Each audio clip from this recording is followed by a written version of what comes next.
Honey, come on over here, sugar buns.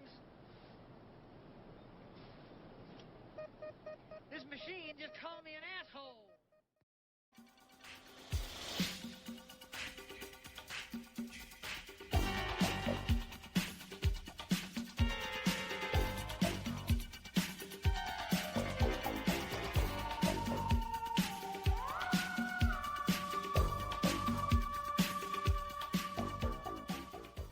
Hello and welcome back to episode 19 of the number one rated horror movie podcast in the world, Chopping It Up. This is a big day for us as today is our 1 year anniversary of the podcast's inception. Don't know if you guys remembered that. So pop the champagne, get the party streamers, put on your silly hats and all that good stuff. Just to reminisce a moment.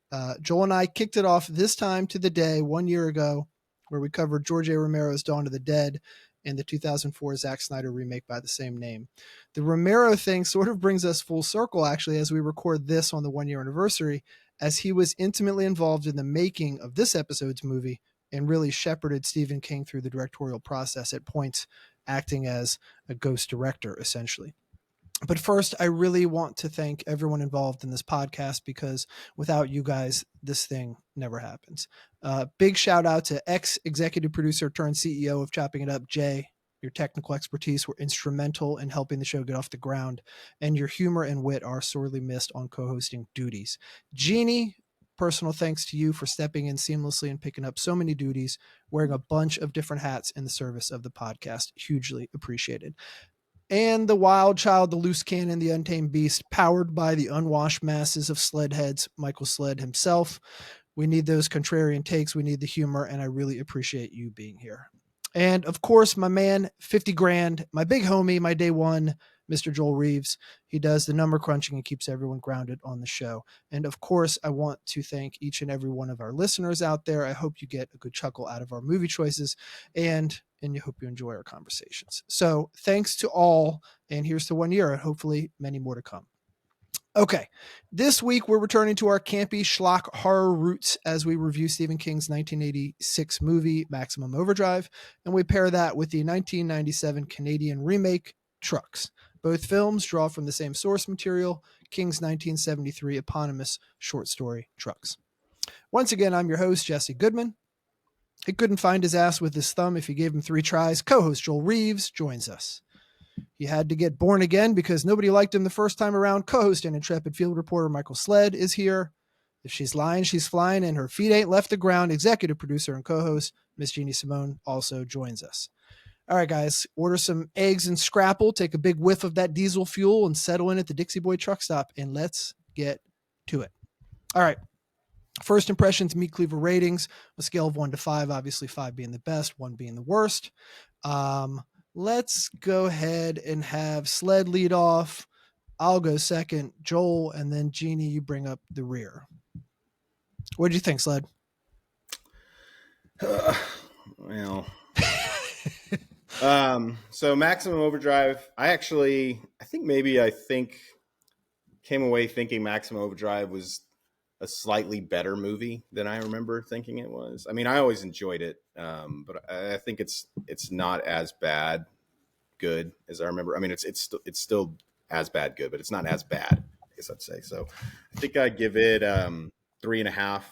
There's a lot of stuff I really enjoy in it. I think some of the dialogue is hilarious. I think they did a really good job of making the different trucks into characters interest, I would say, like they like to where you actually they had some personality. Yeah, like 3.5. It's a good movie. It's really fun. I mean, there's nothing scary about it remotely, but it's a ton of fun. Trucks is this might be the worst. I think this is the worst movie we've done. I think I'm giving this 0 cleavers. This movie fucking sucks. Worse than Death Spa? Yes. Aerobicide? Yes. You know, in hindsight, like those movies are so much better it has none of the charm that those movies had.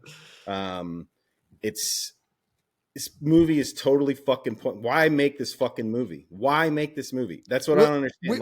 We'll get into that. I have answers for you. And this movie is a piece of shit. There's nothing redeeming about it. There's nothing I enjoyed about it. Like there was nothing. There was nothing. Even like the best parts of it, I'm like, ugh. Like it was just bad. I don't like it. So How many meat cleavers, sir? Zero. Holy shit! That's our first zero. None. Sled, groundbreaking. That's officially call. the first zero. Wow, never had that. We're gonna put that in the spreadsheet. All right. Yep.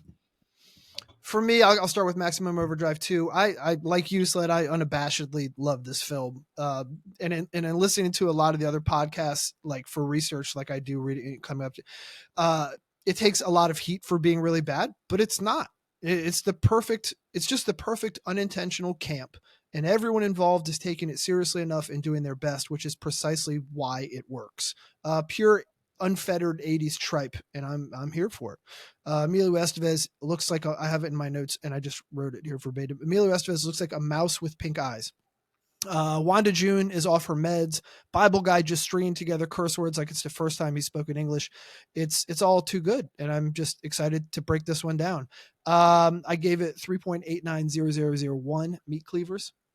Trucks, the 1997 Canadian remake, a decade later.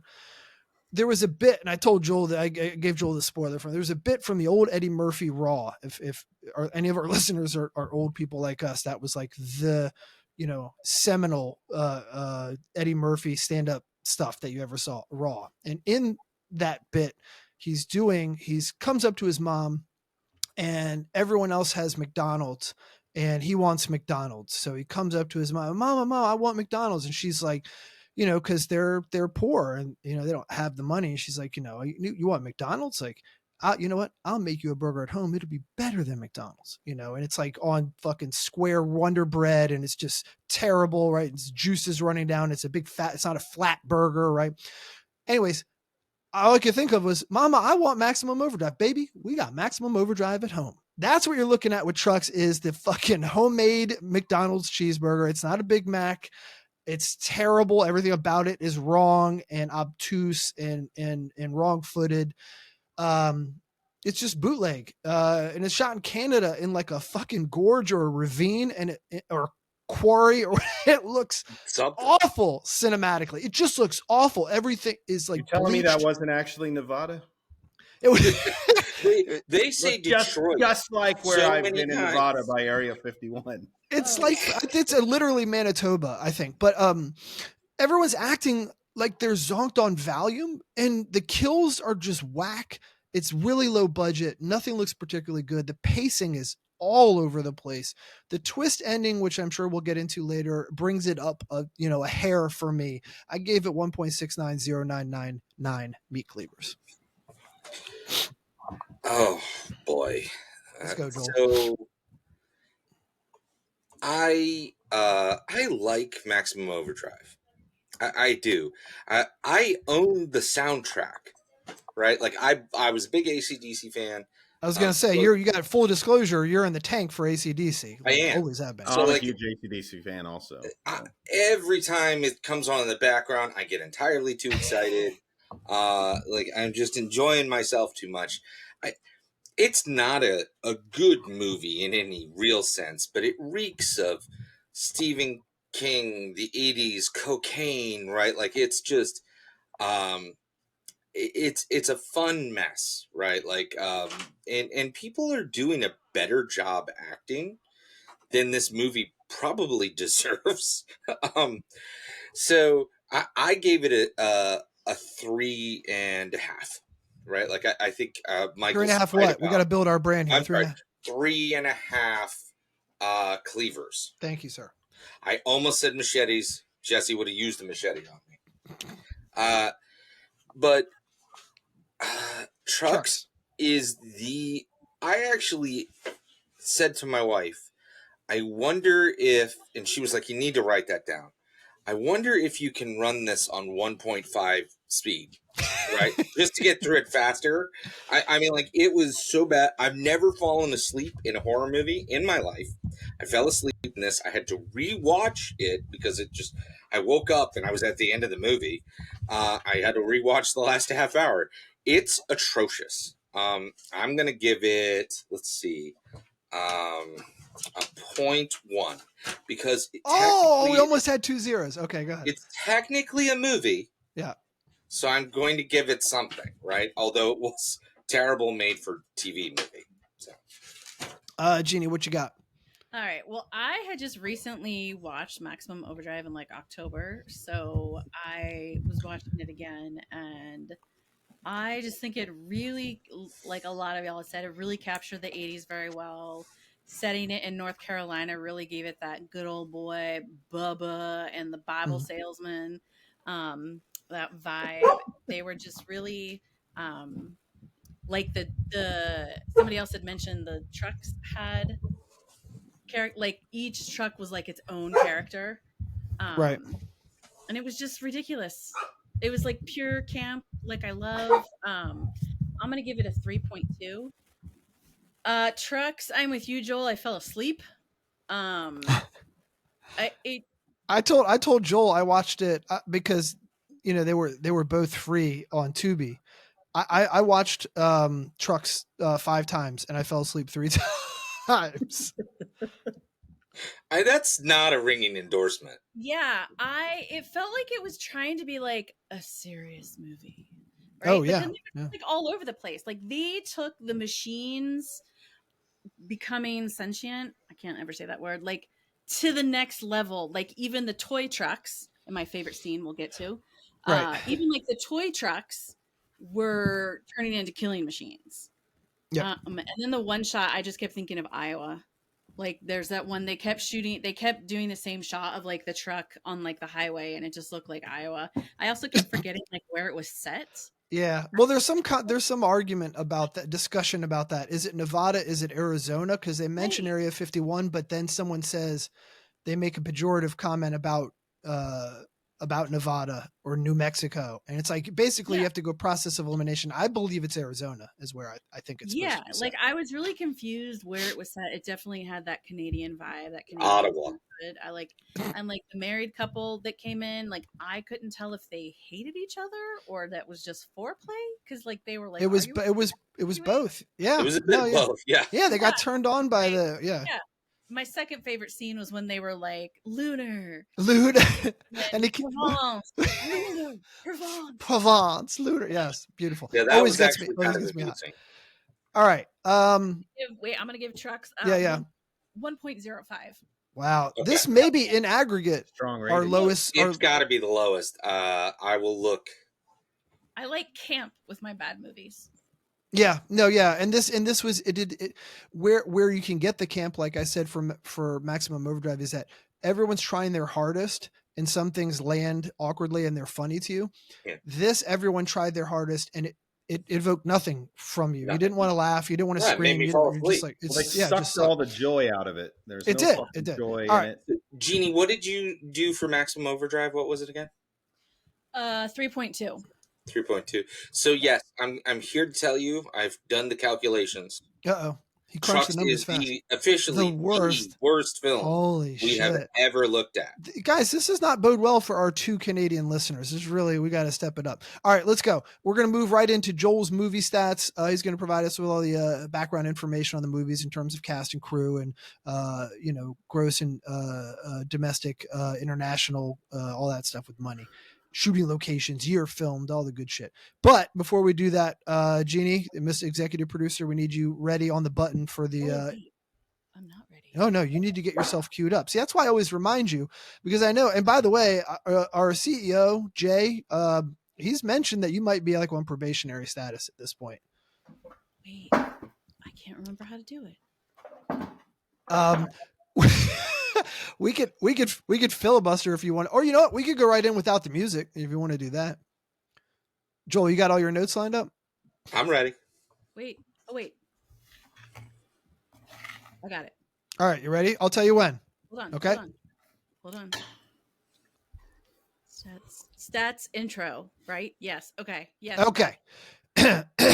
All you Dixie Boy dirtbags, put down your sloppy joes and pay attention while a real trucker shows you shows you how to stick shift. Jeannie, hit the music.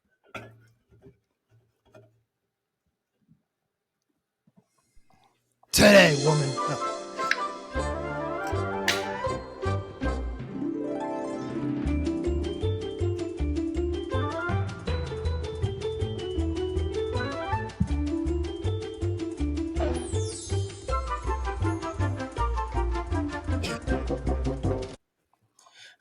made who? Who made you? All right. So this was fun because spoiler alert, these movies did not do well. So Can you do bad when you come out on USA Network? I mean, what's the fucking threshold for that? Like, less viewers think, no idea. Less viewers think Kung Fu: The Legend Continues had that same night. Yeah, I'll get into it, but so Maximum Overdrive came out in 1986, so peak 80s, I would say. Yeah. When, by Sled and I, our measurements for this is absolutely the apex of 80s. Absolute. So director Stephen King, as we said earlier, this is his only director credit. Like he had his taste and said no, thank you. When asked about why he never directed anything else, he said, "Did you see the movie?" I don't think he's being fair to himself, but I think Romero had a lot to do with why it stayed largely on the track. But so Stephen King obviously wrote the short story for this that it was based on. I think it's actually called Trucks. And I don't think Stephen King, we need to go through his portfolio. Yeah. So cinematographer Armando Nunzi. Jesus Christ. Nannuzzi, sorry. Did a bunch of stuff. But probably the two biggest, well, one that we've already covered is Silver Bullet. So he was the same cinematographer there. But he also did Waterloo, which was a pretty big movie. And then you got Dino De Laurentiis. Was Silver Bullet also a De Laurentiis? It was, yes. Actually, yeah. Because he did Cat's Eye also, too, right? That's also... I'm sorry, what did you say? Yes, I believe so. Yeah. He actually has an extensive portfolio. So I'm going to go through a few of his just so you can, because I don't think we covered much of his last time we did it with Silver Bullet. So he obviously was involved in that film, but he also did a whole bunch of the Hannibal Lecter movies. So I was only mentioning those other ones because they're all Stephen King, along with Silver Bullet's also Stephen King. But he was involved with Manhunter, Red Dragon, Hannibal, also one of my favorites, Army of Darkness. So there you go. That gives you an idea of some of his stuff. So you've got a runtime of an hour and 38 minutes. This movie's budget was approximately $10 million, and it made approximately $7.4 million. So I'm no mathematician, but that's not good. So they lost money on this. Random question for you, Joel. In all your research, have you ever had luck finding what people made on rentals with a lot of these movies? No, I actually was going to talk about that. It's really, really hard to find that. Sometimes you can find it written out in the Wikipedia pages, but I try not to cite that stuff if I can help it, just because it's weird. Yeah. There's two main sites you can get this information from. There's one called The Numbers, which is pretty standard. And then Box Office Mojo is the other one. As soon as you get to one of these films where it's direct to rental or makes most of its money in rental, or as is the case with Trucks, it is a TV movie, it's really hard to track what people made on it. I'll try, but it's not an easy. No. Sorry to break your flow. No, not at all. So IMDb score of 5.4. So the fans like this movie. I mean, like, that's not a great score, but that's not bad. The meta score is a 24, which is one of the lower scores we've ever had, which I honestly don't think is fair. Like, I get if you're a critic dinging this because it's not a beautiful movie, right? It's not high art, but I'm surprised it's that low. So notable cast. I'm just going to go through the top. I had 5 that I wanted to kind of mention, and then you guys can bring up anyone you want. So there's obviously Emilio Estevez as the lead. I'll just give you a couple of his credits, but there's the big 3, or well, to me at least, Young Guns, Breakfast Club, and Men at Work. Men at Work will always make my top 3 of anything. I love that movie. Wisdom. I liked him in Wisdom. That's like a Repo lost Man one for Repo Man. Yeah, there you go. So you got Pat Hingle, and then I just quoted a couple of his things because he's in a lot of he's a character actor. He's in a ton of stuff, but he was Commissioner Gordon in Batman and Robin. So I put both of those in. You got Laura Harrington. She was the love interest of Emilio Estevez, and she was in What's Eating Gilbert Grape, The Devil's Advocate, and then The Adventures of Buckaroo Banzai. Then you've got Yeardley Smith. So Is it she's Yeardley? most well known for being Lisa Yardley. I thought it was Yardley. Is that how you say it? Okay. So she's most well known for being Lisa Simpson. But she was also in Herman's Head and The Legend of Billie Jean. Hey, fair is fair, Jeannie. Fair is fair. Sorry, that's inside joke. It's inside baseball for people who know real good movies. Okay. Yeah, The Legend of Billie Jean. Yeah. So then you have Giancarlo Esposito. He is in a ton of big stuff. So you've got Do the Right Thing back in the day, The Usual Suspects, Breaking Bad. He just was in Captain America, Brave New World, and he's in The Mandalorian as one of the big bads. And The Boys. Yeah, The Boys. Yeah, that's right. So that gives you an idea around Maximum Overdrive. So trucks. I'm interested to hear this. Go ahead. Okay, so there's not a ton, but I think you'll laugh at some of my sources. So Trucks came out in 1997. Chris Thompson, who is the director, had nothing but TV credits, which again, since this is a made-for-TV movie, not terribly surprising. His most famous movie or TV series was a thing called The Hitchhiker. Yeah, I don't know it personally, but so then the writer is obviously the source material came from Stephen King. There's also a guy named Brian Target who was involved, and he was interesting because he wrote some of the episodes for the original V series. If you guys remember that. Yep. I think he wrote like 3 or 4 of those. He also did Poltergeist 3, which I thought that was a cool credit. The cinematographer to me was probably like the hidden gem out of this group.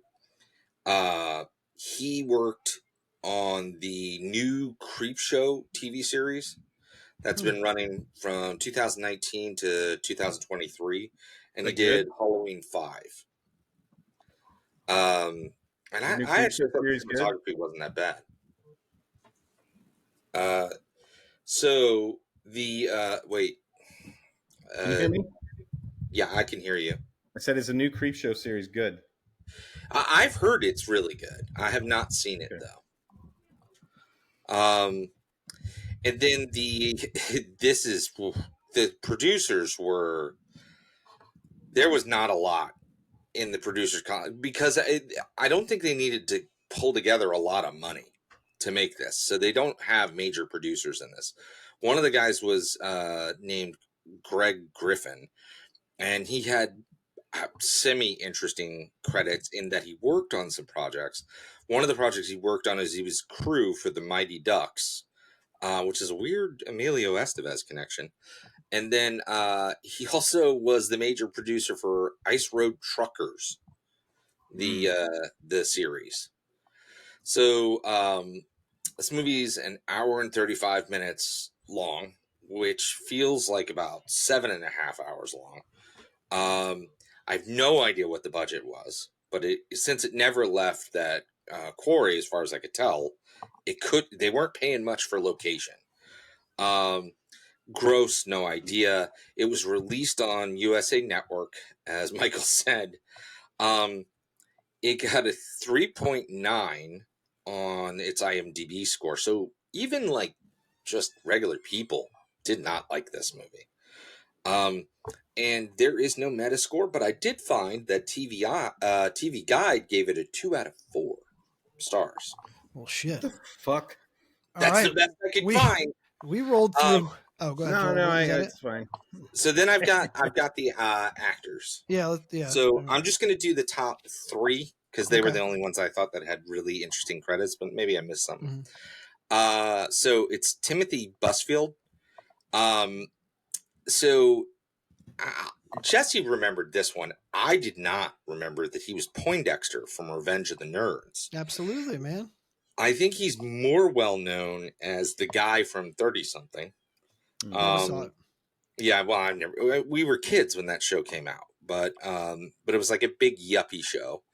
And then he was in West Wing. He was Never saw it. Danny, I think was his name. And then Field of Dreams. He was kind of the asshole father. He's going to be referred to as brother-in-law Poindexter in for the Field of duration of this episode. Yeah. So. And let's clear. He was in Revenge of the Nerds and Revenge of the Nerds 2. That's right. Oh, I Nerds did in not know Paradise. that. Exactly. Oh. Come on. All So then Yeah, you what's have Brenda Bake. Baki. Is that how you would say that? Okay. That's Baki. how I would say it. So Brenda Baki was in Hot Shots Part 2. Mm-hmm. And then Tales from the Crypt, Demon Knight, and LA Confidential. Oh, come on, And dude. then- She's in fucking Death Spa. Death Spa. Death Spa, baby. What episode was that? God damn it. I can tell you in a second. Hold on. Did you say Demon Knight? I did say Demon Knight. Did you say Under Siege 2 with Steven Seagal? She was in 12. No. Guys, Did you you want say me to read Hard every Bodies credit too? she's in? So She's in that too. let me you bring up her also say that she was- IMDb page. Hold Did on. you also Okay. say that she was in the throes of a Valium addiction when she recorded this? Or so Yeah, we can she presume? was smacked out of her gourd. And then Aiden Devon. So was in Suicide Squad, Transformers Rise of the Beast. If you have not seen that, don't watch it. Who is Aiden? Which one was Aiden Devon? I think he is the pilot. Okay, the Thad. Is that right? Yeah, Thad. Okay. And A History of Violence. So Okay. that's a legitimate movie. Sure. Yeah, yeah, that's legit. But there you go. That is your movie stats. Thank you, sir. A couple of things I know Sled and I always like to add on to what you have here. So for Maximum Overdrive, apparently Gary Busey was interested in starring in the film in Estevez's protagonist role as Bill. It never materialized for one reason or another. But I can imagine Busey as the fucking protagonist. Christopher Murney was the Bible guy, Camp Loman. Murney was also the asshole mailroom boss in Secret of My Success with Michael J. Fox. And he's basically plays the same guy in all the movies. Loud, obnoxious guy chomping on a cigar, yelling at someone with a bad mustache. That's like a walking 80s movie trope.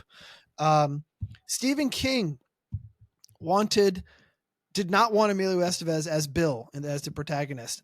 He wanted Bruce Springsteen to star in this movie.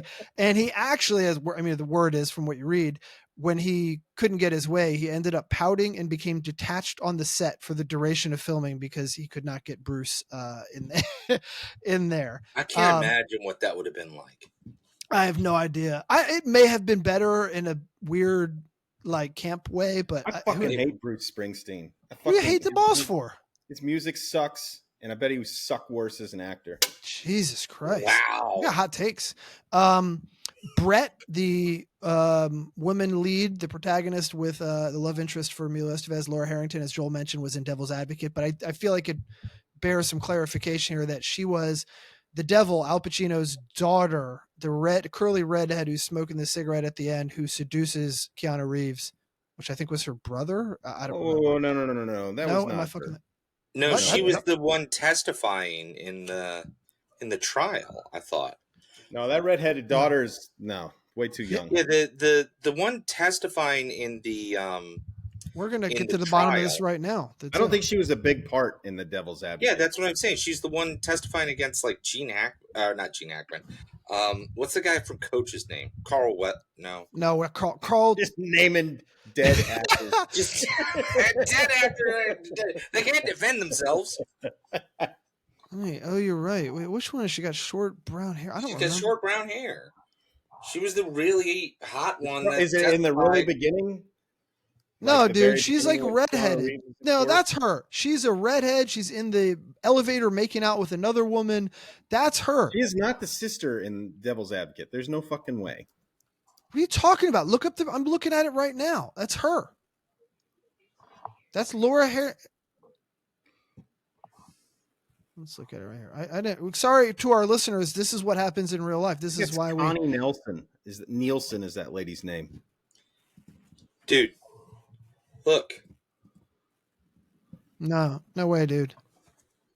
No, that's her, man. I'm looking at the picture. That's literally her picture. You know what? I don't have time for this. Fuck y'all. All right. That was all I had for Maximum Overdrive. Trucks, the son of Poindexter, who's Logan in the movie. His name's Brendan Porter. He was in Air Bud, which I have unfortunately seen.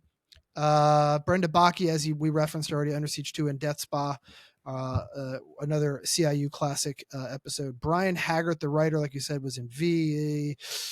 Filmed in Winnipeg and Gunton, Manitoba, Canada. That's all I got. What do you got, Sled? All righty, let's go. I'm going to start with Trucks because Trucks sucks and there's not a lot to talk about. Let's see. I did have a note that one of the executive producers, Mark Amin, was also an executive producer for Leprechaun 1, 2, 3, and 4. It aired on USA Network October 29th, 1997. So I assume this was USA's big effort at Halloween fucking movie.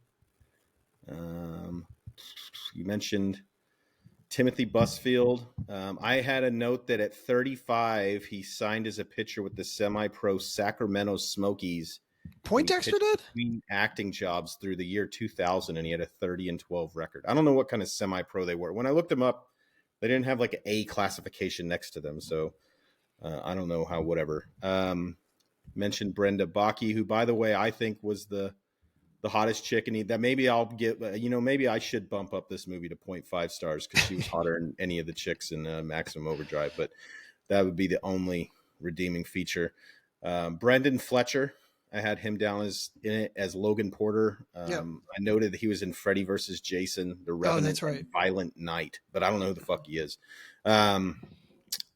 Only other random note I had for this movie is that I watched it on Tubi and it kept showing me ads for an accident lawyer where the victim had hit by a semi during the movie. Fucking perfect. Perfect. Let's see. Maximum. Damn it, AI. Let me see. So we had Stephen King directed it. I read a quote from him stating that he was coked out of his mind all through its production and really didn't know what he was doing. But then I had another note for on-set translator Robert Croce. Didn't remember him being on coke, but remembered him drinking early in the morning until late at night. So that was my note, was that people, I'm sorry, Sled, you just triggered it from me, that like this is like literally, it's legendary. And any podcast or any article you'll read, anything about Maximum Overdrive, you're going to hear about Stephen King doing like heroic amounts of cocaine. But what is not talked about that you just mentioned, Sled, is that he was like a raging alcoholic at this point. Yeah. And he was, they would say, and if I recall, I think it was Camp Loman, the Bible guy, that the actor like walked in on him in the AM at like 8 a.m. and he'd be like several drinks in at that point, like he was all day and all that. Now for that said, I had read 0 anecdotes or stories about him being out of order or non-functional on the set. Like I'm just saying that's a guy who can handle his shit. That's all I'm saying. Yeah. He's an alcoholic.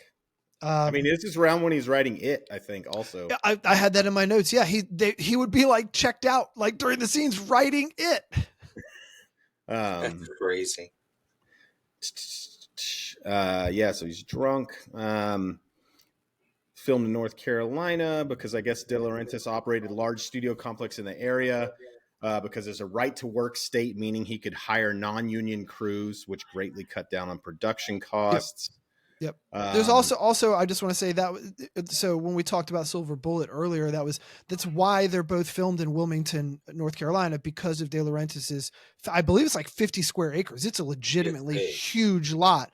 And because of that, and there was another thing, it's in my notes, another reason why he wanted to work there, but also he has his crew that he always gets together. So Armando Nanuzzi, the cinematographer, is also the deputy director. So what George Romero wasn't able to do on the handful of days he wasn't on set shepherding King through it, Nanuzzi was the one doing the directing, which comes into play later. We can discuss some stuff about our friend Armando. I was going to talk about Armando here because I had some notes on him too. You want to do it now? All right, do it now. No, we're talking about stuff. During the screening of Laura Harrington's first scene, De Laurentiis became upset she was wearing jeans, and that's where they wrote in the scene where she changes clothes in the truck stop so that she could be in something more revealing for the rest of the show. And how did they write that in, Sled? They wrote it in by her saying, that man touched my knee. Now she had jeans on. She's like, right? I just feel dirty. I got to wash it off. I feel dirty. I got to, it's like because you touched your jeans, you got to put on a mini skirt. It seems weird, but all right. One of the producers was Martha Schumacher, who I guess married De Laurentiis in 1990. Let's get down to Armando. I was going to say before we get to Armando, can we just get this on the? And we said this. I alluded to it. I theorized it during our Silver Bullet episode, which I think is episode 6. Dino De Laurentiis, this is a mob situation.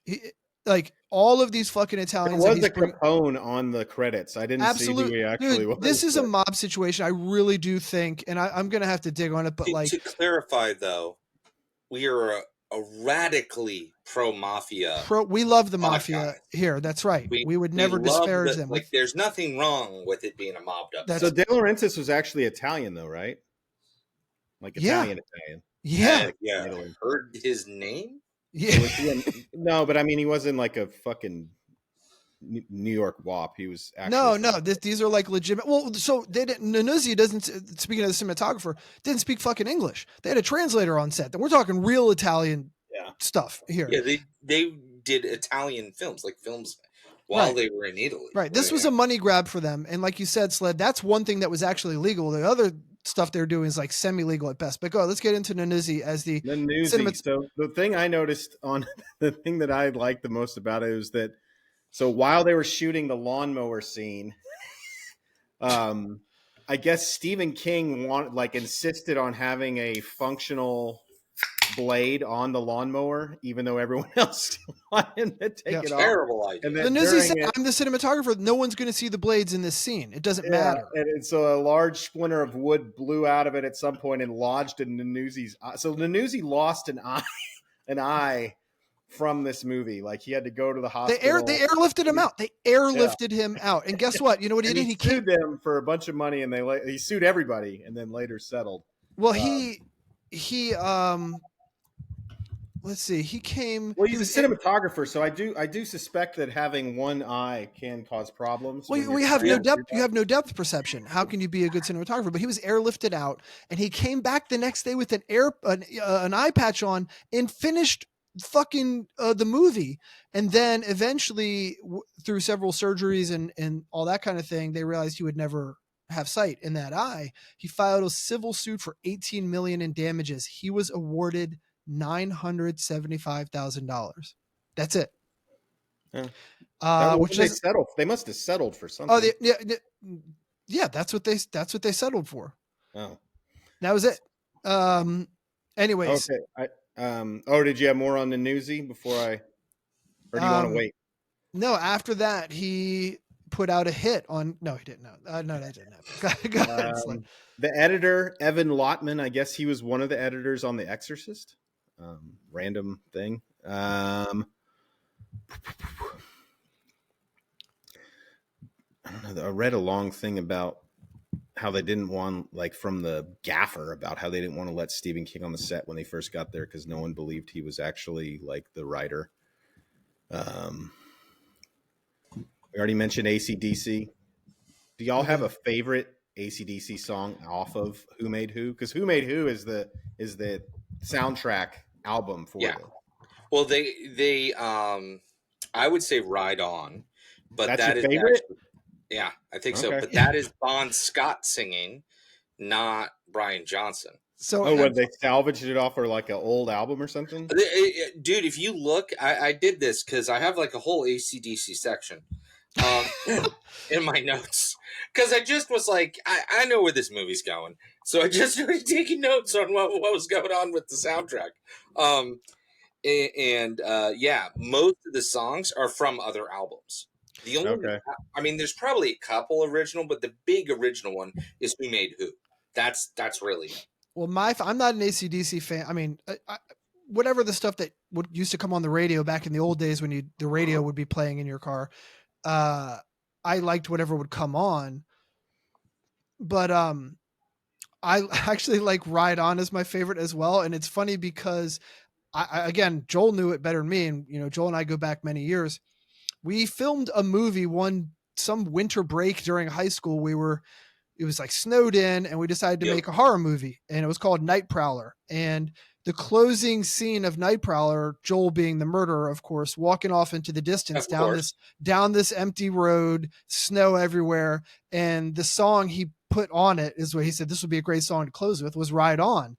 And I always remember that. And in the movie, it's like in Maximum Overdrive, there's just like a throwaway scene where they're just panning across the diner late in the evening. Everyone's sort of boozing late or falling asleep or whatever, and that song is playing very low in the background, and I totally marked out for Well, it. it's a very subtle selection for an AC/DC. I mean, it's not really a, it's one of their new soft songs. Yeah, it shows more of their blues roots, I guess, a little bit. Jeannie, AC/DC songs or nothing? We're only talking Who Made Who. We're not doing the full. Yeah, we can do the full catalog. I've never been like a AC/DC fan, but I've never been a not fan.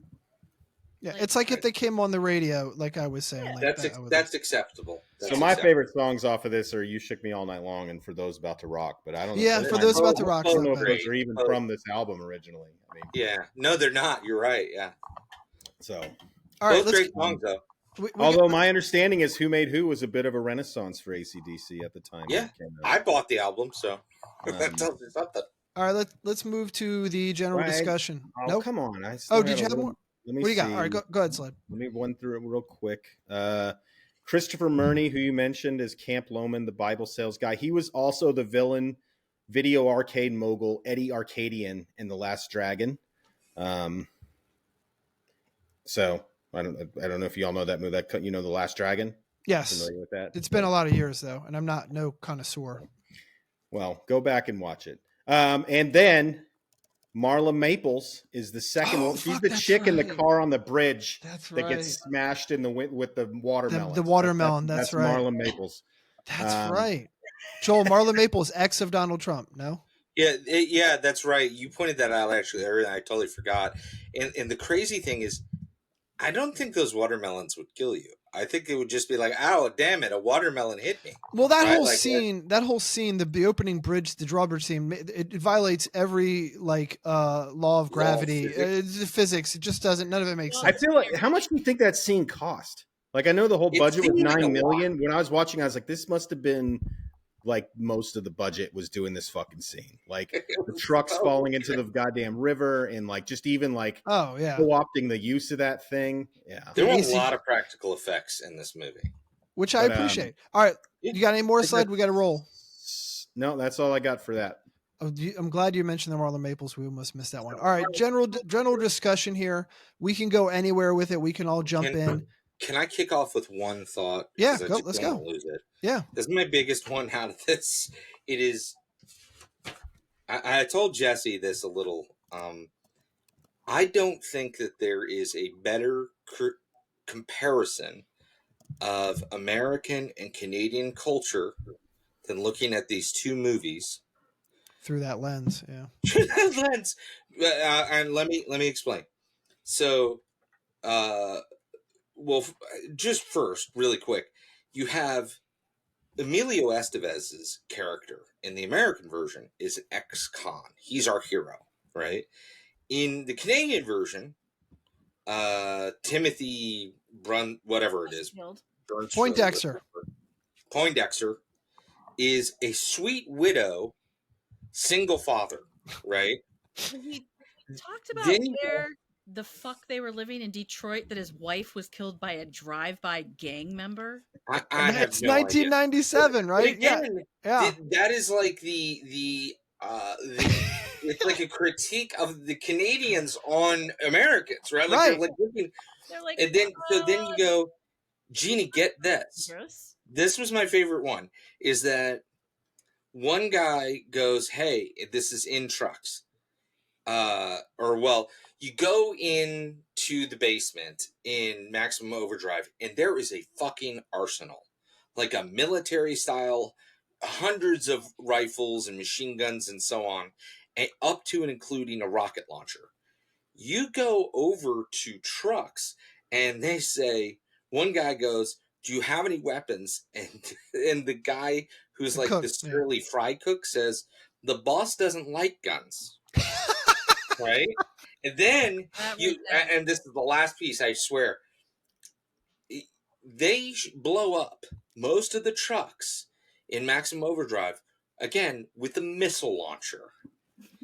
In trucks, they spend most of the movie fighting the trucks with a 22 handgun, right? Like it's like a pea shooter, right? It is, there's so much there in this. This movie is so aggressively Canadian, right? It's true. Anyways, so those are my opening thoughts. All you. Well, in that vein, just to dovetail on that, like Maximum Overdrive is the most hyper American film, and that also tracks because of the time that it's coming out, right? It's 86, it hits, it's filming during 85, and that's the height of the Cold War, right? Arms race, and so you get a lot of that. There were other movies at that time with Arnold Schwarzenegger, Sylvester Stallone. These are one-man army type heroes, and so you model that like with Bill, Emilio Estevez. He's the one guy who's going to take on everyone. He's going to shoot rocket launchers. He's going to stop these anthropomorphic, vehicles, these sentient vehicles from taking over the world single-handedly, and lead this, crew of survivors. But also, I did want to shift it to, so like, how does this happen in the source material in Trucks, which I didn't read, but I like read the Cliff's Notes on it. It was written in 73, and it was strictly trucks that turned, right? Mm-hmm. And it ends with that, there was the scene in Maximum Overdrive where they're refilling the gas all day, right? Which somehow apparently is the most torturous thing to do, is like pump gas all day, even though people do that for a living. And but Bill almost dies doing it. Anyways, it ends on that scene in the short story, and Emilio Estevez, or Bill, the protagonist in the short story, looks to the sky and sees a plane flying overhead, and he like muses about, he wishes he were on that plane, like out of this hell on Earth. And then he realizes, oh, if only they're like, he realizes like those planes don't even have real people flying them, and he's just fucked. And it just ends that way, right? Like there was a writer friend of mine from years ago who was like, you can write short stories and you can finish them with like someone washing dishes in the sink, and you can just cut it abruptly. You don't have to have an ending. But so for that being the ending, in the movie, we have to have all this prologue. And again, this is Cold War era stuff. So you can't just have the trucks or the vehicles taken over.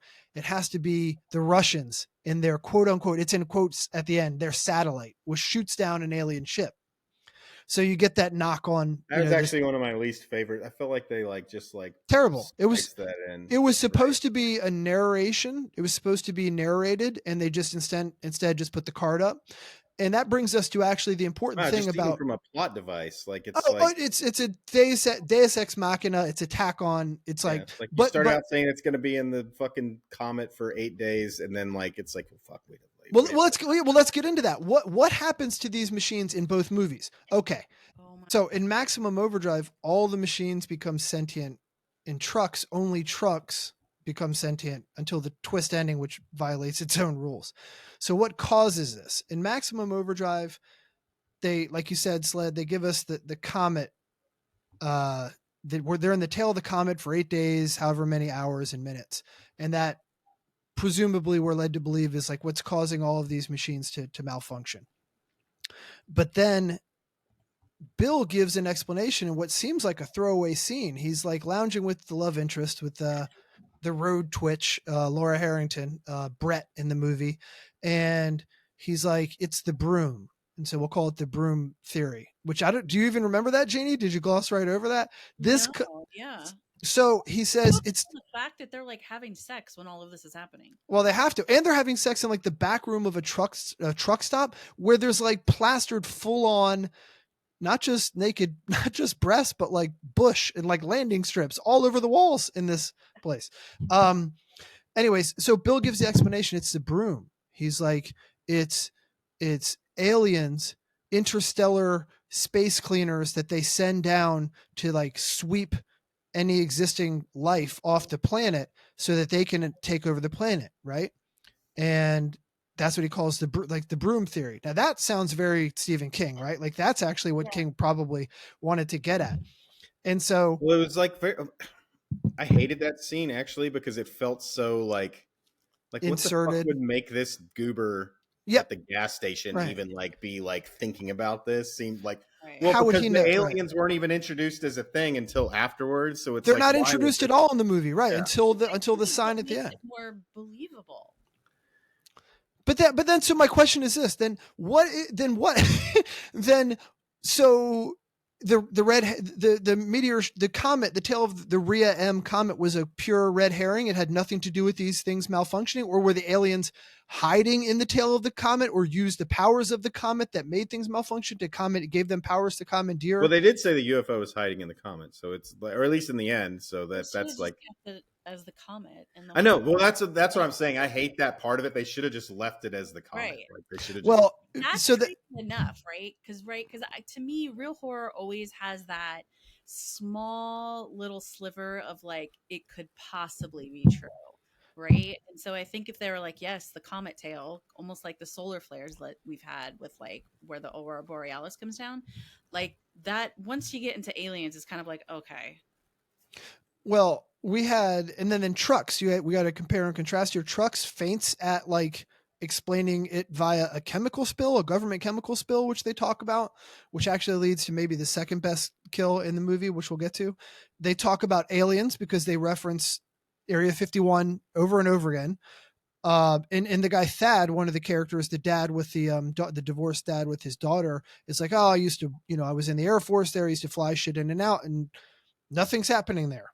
And then the hippie guy, Jack, says something about there was a series of comet showers in that area recently. So they fainted all of these things. But did he say comet showers? He said literally, I know that turn of phrase seemed clunky to me too, but he said comet showers. Yes. Yeah. Well, I mean, it's clunky because I don't think there's such a thing. Right. But, sure. Right. Meteor showers. I don't know. Right.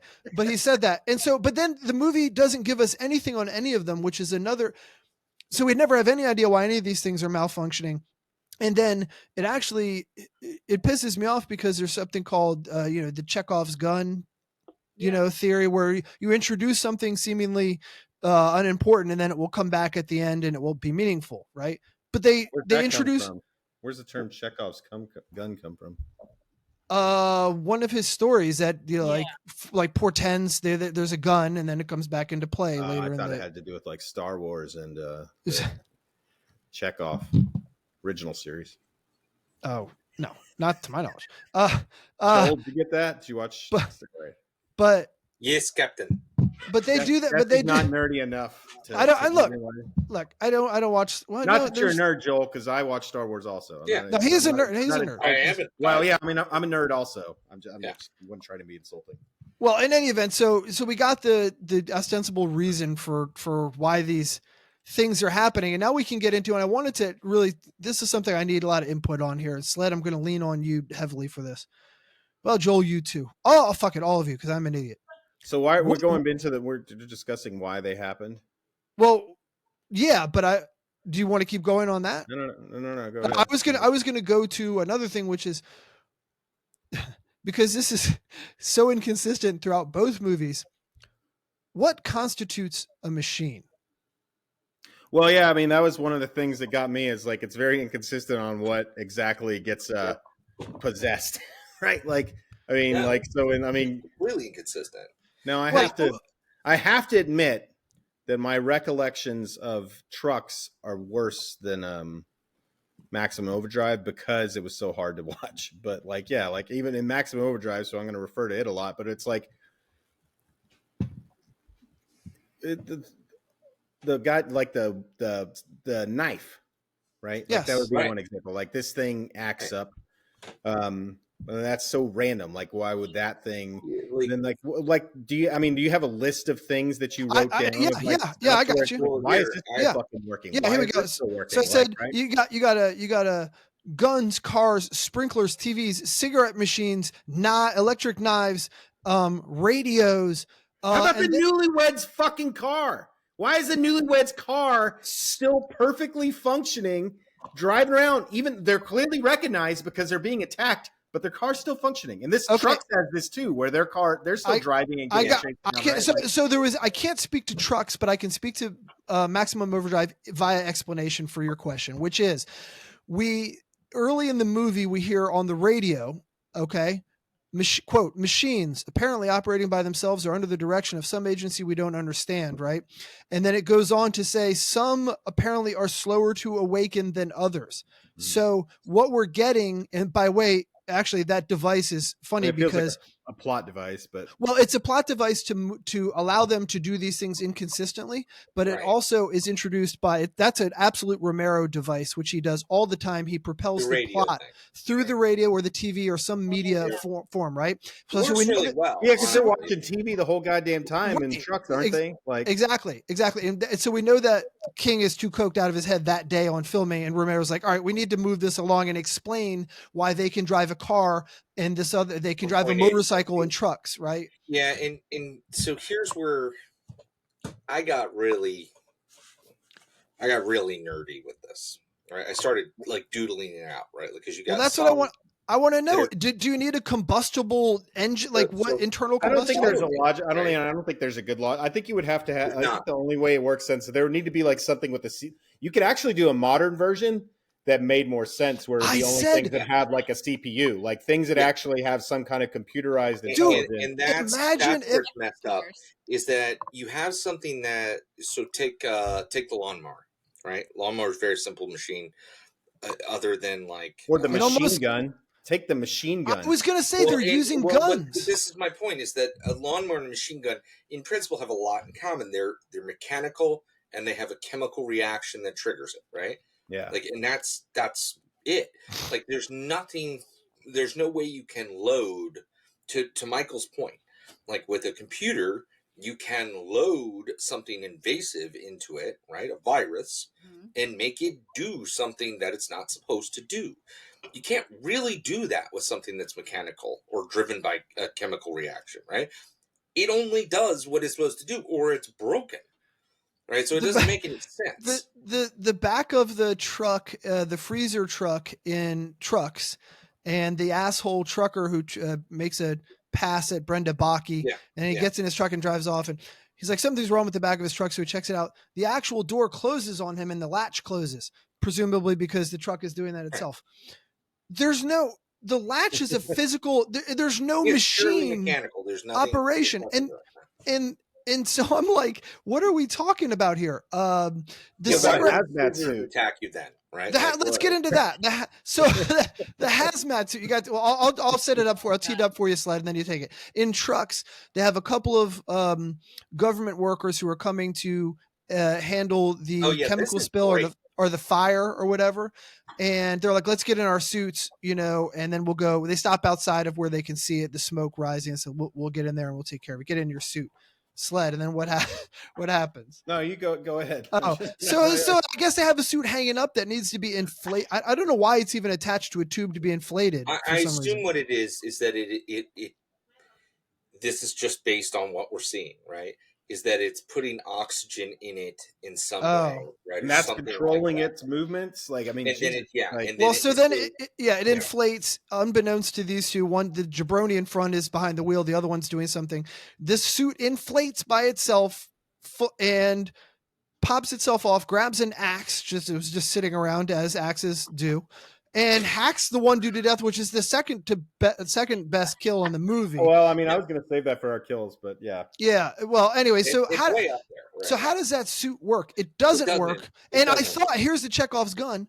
I thought, well, now we got a killer suit on the loose. This will come back, right? No. You never hear of those guys. But that would have been cool. I will say. So what it reminds me of, and I wrote this down as like one of my notes, is that in early comic books, by this I mean like what they call, like, I think it's Golden Era, where it's like in the 60s, right?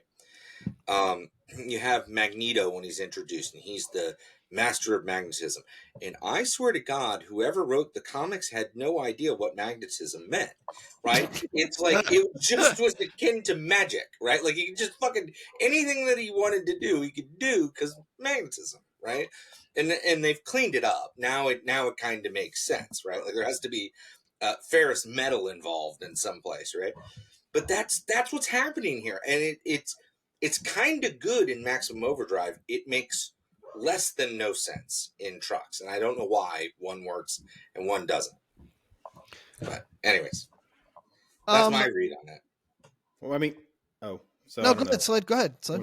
If you want to beat the yes, I do. Yeah, the logic into the ground as far as I mean, like, definitely doesn't make any sense. Like, there's no sense to like what gets animated. I mean, one thing I had a note on that. I was like, why did the Goblin truck just let Emilio Estevez get in it to inspect it after it fucking already tried to run some and then it just chills over there and lets him go and look at it? Well, it's playing possum. I don't know. I mean, if you're going to assign these things personalities, which again is something that Maximum Overdrive did really well, right? You have that cap, that Willem Dafoe. Well, no, I mean, I think there's a way to explain that from the personalities perspective. Well, Well, my question then, just along the same lines, is like, we're going to go into the nuts and bolts of this, literally and figuratively. How do these trucks see? Because in both the movie Trucks and in Maximum Overdrive, they turn their side view mirrors to like take a look at people. Yeah, right? They have no sensors. They're not like modern car. Like a modern car again could do this better. Like my car, I have a Subaru. Could actually not a fancy car, but it has like the sonar, like the adaptive cruise control. It can tell me, like, it knows when there's someone next to me. Like, it has all kinds of little. It's got the cameras and stuff. Michael, imagine if you took the story 10 years into the future from now, right?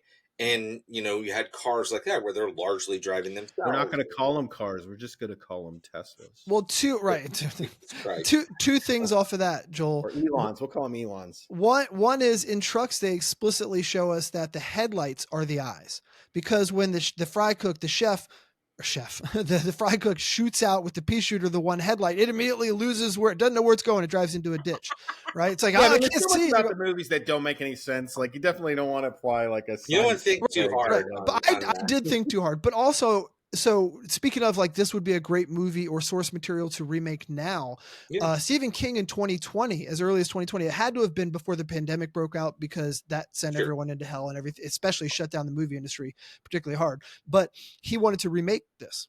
I mean, he's made a lot of movies that are very similar, or he's not made of movies, but he's written a lot of stuff that I think. I mean, this thing has similarities to. I mean, The Stand is they're apocalyptic. Yeah. But it's like, but I meant The Mist is very similar to some of these. But then Cell, did y'all read Cell? I mean, Cell's basically this, but with like cell phones, and it's like broadcasting messages to like take over people's minds and like create zombies essentially with like. So I mean.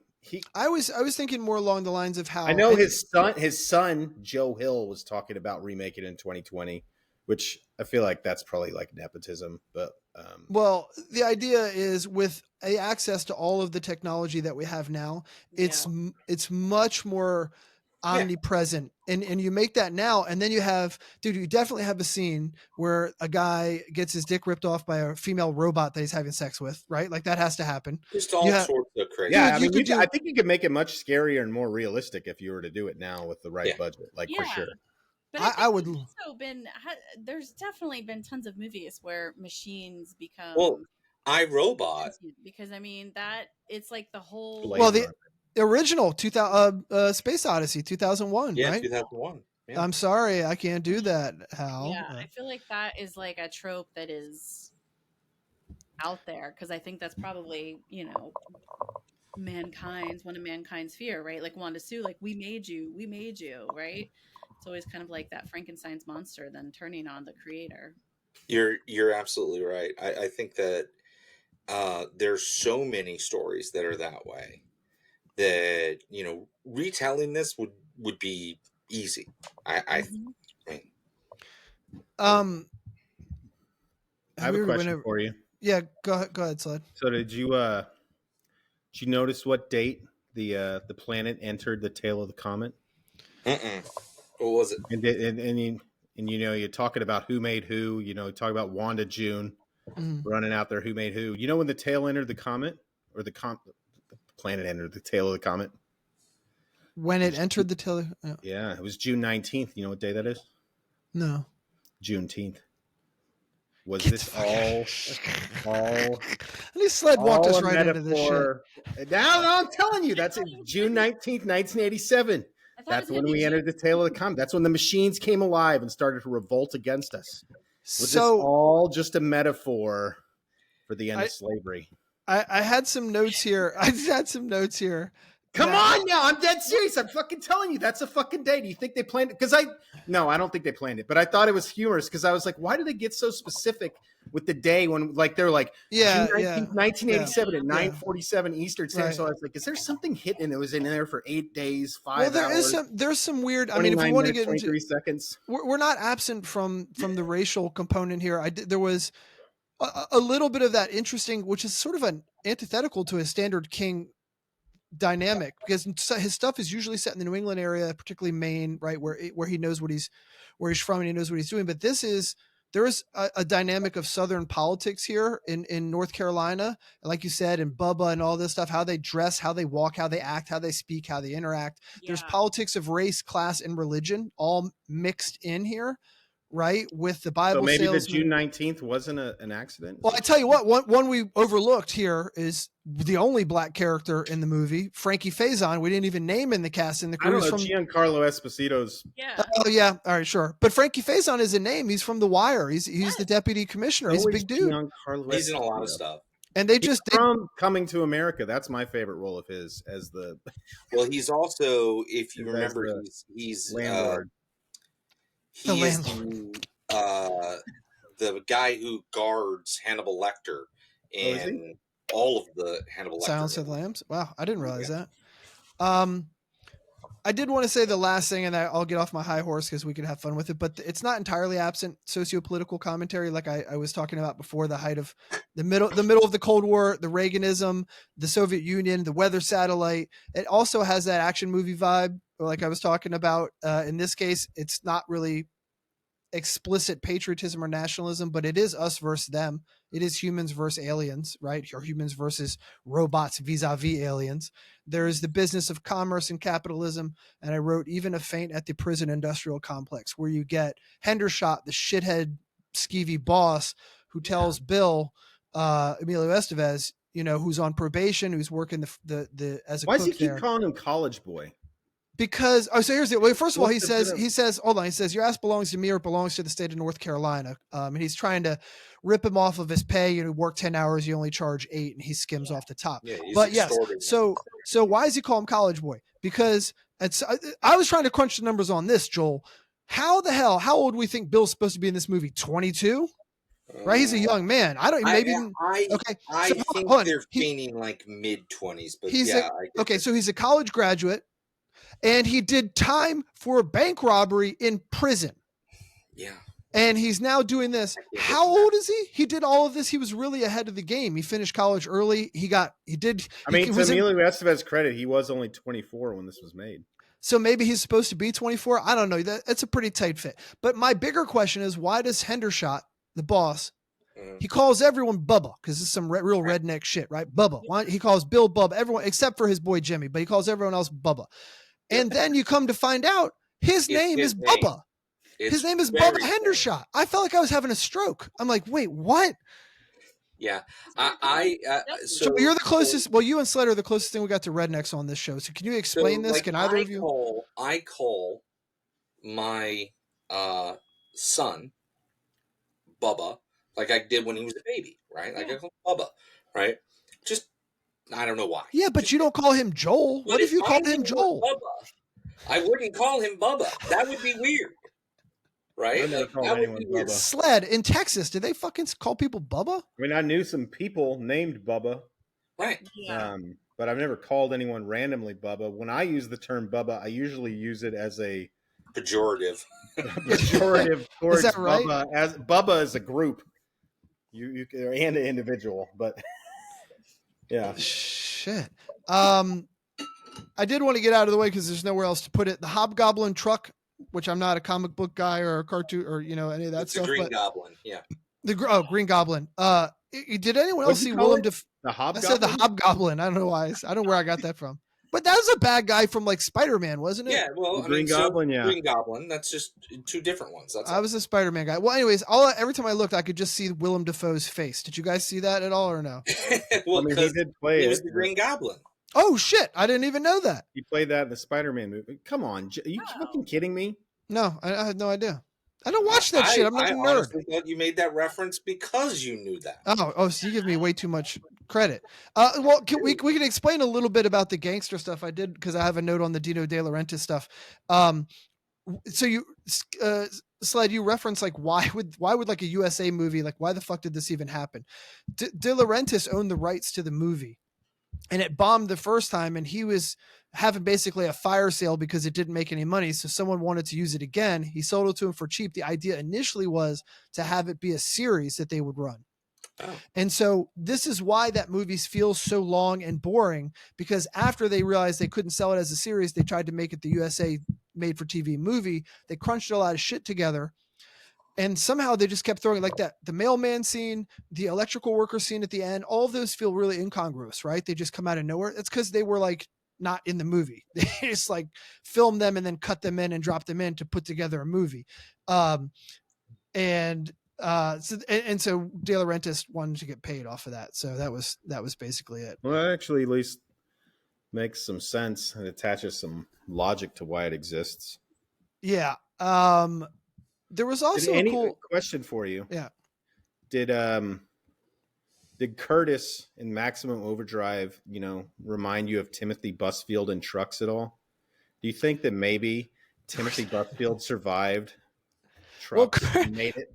Or survived Maximum Overdrive and he moved up to Detroit and then Yardley Smith got murdered in a drive-by, or he killed her and then he went up to Canada and that's how he ended up in Trucks. Killed her? Well, Joel, that was why, by the way, fucking killed her. Oh my God, she's such a fucking Yardley Smith.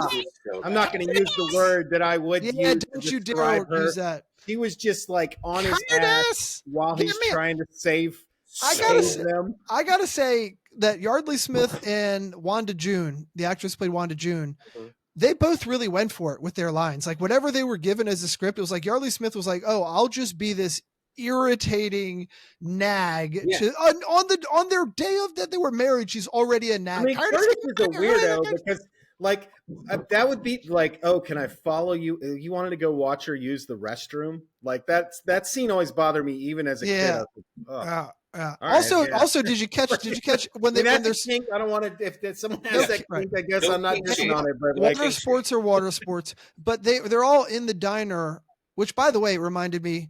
Which I forgot. Big shout out to former executive producer turned CEO Jay. Big fan of Siege Horror. This couple Siege Horror movies right here for him. Right, they're locked down in the gas station of the diner for the duration. Small band of survivors. But so there's a scene where. And Connie and Curtis are Yardley Smith and the other dude, and they make their way into the diner the day of their wedding. And they're all hanging out there overnight, and people are passing out, or they're drinking, or they're playing cards, or they're just chatting. And they're sitting at the booth with like a blanket over them, and he's 100% finger banging her under the blanket. She's giggling. Yeah. Do we all agree on that? I mean, that Jeannie, that was happening. Yeah, they were totally doing dirty stuff. Just like, so they were the couple, they're the mirror for the Trucks couple, the weirdo couple who also were like very sexual, but also hated each other, but also, I don't know what their deal was. Yeah, I could not tell. Why were they saying lunar? And then they, I don't even. Pervance.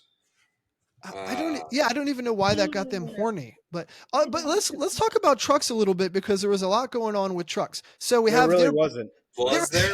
their band, try. their band of survivors had their crew, right? You have the divorced dad with the snotty teenage daughter who's rebellious, who tries to smoke cigarettes. By the way, Air Force guy. the Air Force guy, Yeah, Air Force the Air pilot Force who guy. was in Area 51, who assures us that nothing actually happened there. So why the fuck are we bringing it up? That's that. That's that. Nothing to And see here. the daughter constantly reaching for cigarettes or taking it. Or do you smoke? Oh, you quit smoking. Dang it. So I thought that would come back into play. I would have smoked that broad in 1997. I can tell you that much. Wow. You like, she had the really super short hair. I don't know. Yeah. And then you had the hippie guy who was, I know everyone's going to bury him. Fuck you guys. I liked Jack the hippie guy. Peace be with you. I mean this place Which no one harm. is that? The old fat guy? He's old David fat Crosby. hippie He's guy. David Crosby with the ponytail, who's like, this is my first time in this part of the cosmos. I mean it no harm. Yeah. I love that guy. I mean, as soon as I heard that actual phrase, I was like, when's the truck gonna kill him? I had a note there. I don't know where I'm not even gonna bother to look it up, but I'm like, bro, you're in Arizona. Will you fucking relax? You did not get on a spaceship somewhere. You didn't go anywhere. You went to Arizona from Southern California. He was already there. Right. He basically You're took already a bus. hot. Right? Like, you just went to another hot. And then you got the two rednecks who are in the diner who are like actual probably really, I assumed Canadian actors because their accents kept slipping out. They're trying to be like Southwestern rednecks and they just weren't getting it. You have the cook, the old cook, the old cook who they're actually in Valentine's Day Massacre or something. The old cook was the dad of Timothy Busfield's character. No. He was friends with his dad. Yes, he was friends with the father. That's why he basically hired him on as a favor. And then Busfield runs the whole joint, even though he doesn't seem like he runs it. And I think he's kind of like a surrogate uncle. Yeah. And I forgive you for not following it because I don't follow it at all. There was a lot of them were dead. I watched this movie like 3 times and I couldn't pay attention to it the whole time through. One single time. So there was never a time where I could sit down and just watch this fucking movie. Yeah. Because in the vein of movies that are just good enough to be competent but painfully bad in that way, that's why they're boring. And I brought this up with Joel. So I ended up calling Joel, and he was 3 minutes out from finishing Trucks. So I just sat on the line while he watched the ending. Now the twist ending for everyone is the whole movie they adhere very closely because this is King's source material is just trucks. The whole movie is just trucks. Okay. Nothing else turns in this one. At the very end, they escape. Thad, the helicopter pilot, runs off to get commandeer a helicopter, presumably from Area 51, brings it back to rescue them. They jump in the helicopter at the end. They take off. The daughter's in the back. Oh my God, we made it. Thank you, Thad. You really came through. And they look to the front of the helicopter. And of course, he's not there. It's not piloted by any human. It's by the machine. I mean, I don't know if I call that a twist ending. Well, yeah, it was supposed to be a twist, but Joel as soon as he sees the helicopter, he's on phone with me. He's like, "Oh, well, this is stupid. Like that thing's flying itself. Why would they even get in it?" And then I realized that it wasn't that Joel was like so prescient that he called it. It was that they did it was they didn't even tell you that Thad was going to commandeer a helicopter. They just sent him off to do something in a throwaway line and you don't even hear it. And then why would you expect that? Yeah. They should have made a big deal about him. A whole scene. They could have gotten me. I mean, like, I'm not like a smart man, but I know what helicopters are, right? Whatever. Yeah. Well, and the one thing I noticed too was just like the effects. Like, I feel like in Trucks, like they worked really hard to show you like a ghostly steering wheel and like that, like they were just really bad. And I feel like in Maximum Overdrive, like you kind of got the malintent of the trucks without having to like to the internal workings of the truck, right? Yeah. Like without having to be like, oh yeah, hey, this truck is driving itself, look, it's a ghostly wheel. Yeah. Okay, I will tell you the other thing that special effect, Jeannie, that if by God someone makes you like tapes your eyes open, a la what's the movie, Clockwork Orange, and you have to watch this movie again, wait until 1 hour and 20 minutes when the hippie dies, right? there's some great dummy work going on because the dad grabs the daughter Oh and is God, carrying her. he carries her like a suitcase. Surfboard under his fucking arm. It is clearly a mannequin, and I'm like, what is happening? Why is this happening? Do you guys want to know something fun? I'll just throw this in here because we're bashing trucks so bad. So the son, Logan, who's working for his dad at the gas station in the place, and he's like just lovingly finishing and tinkering with this motorcycle, right? Which comes into play later. They finally do bring that back. He keeps it alive. He keeps it working so that Thad can drive off on it to try to save them at the end.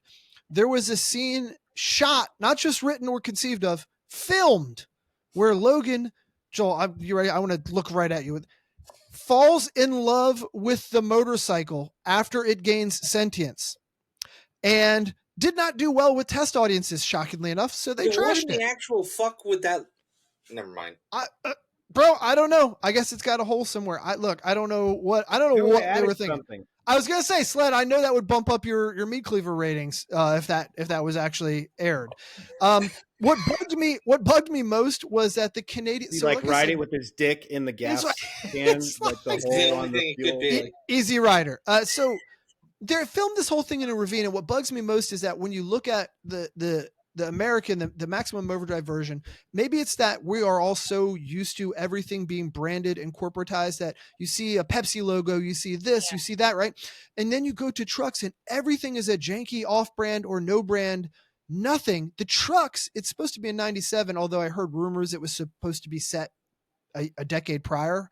But like the trucks are all woefully outdated. None of every vehicle, a car, every vehicle in there is a decade old because they had to get beaters because they didn't want to spend money to blow these things up. Right. So everything's off. The place has I don't ever see a beer bottle with a label. I don't see a person wearing a name brand shirt or anything. It feels like a simulation of what you run it through AI.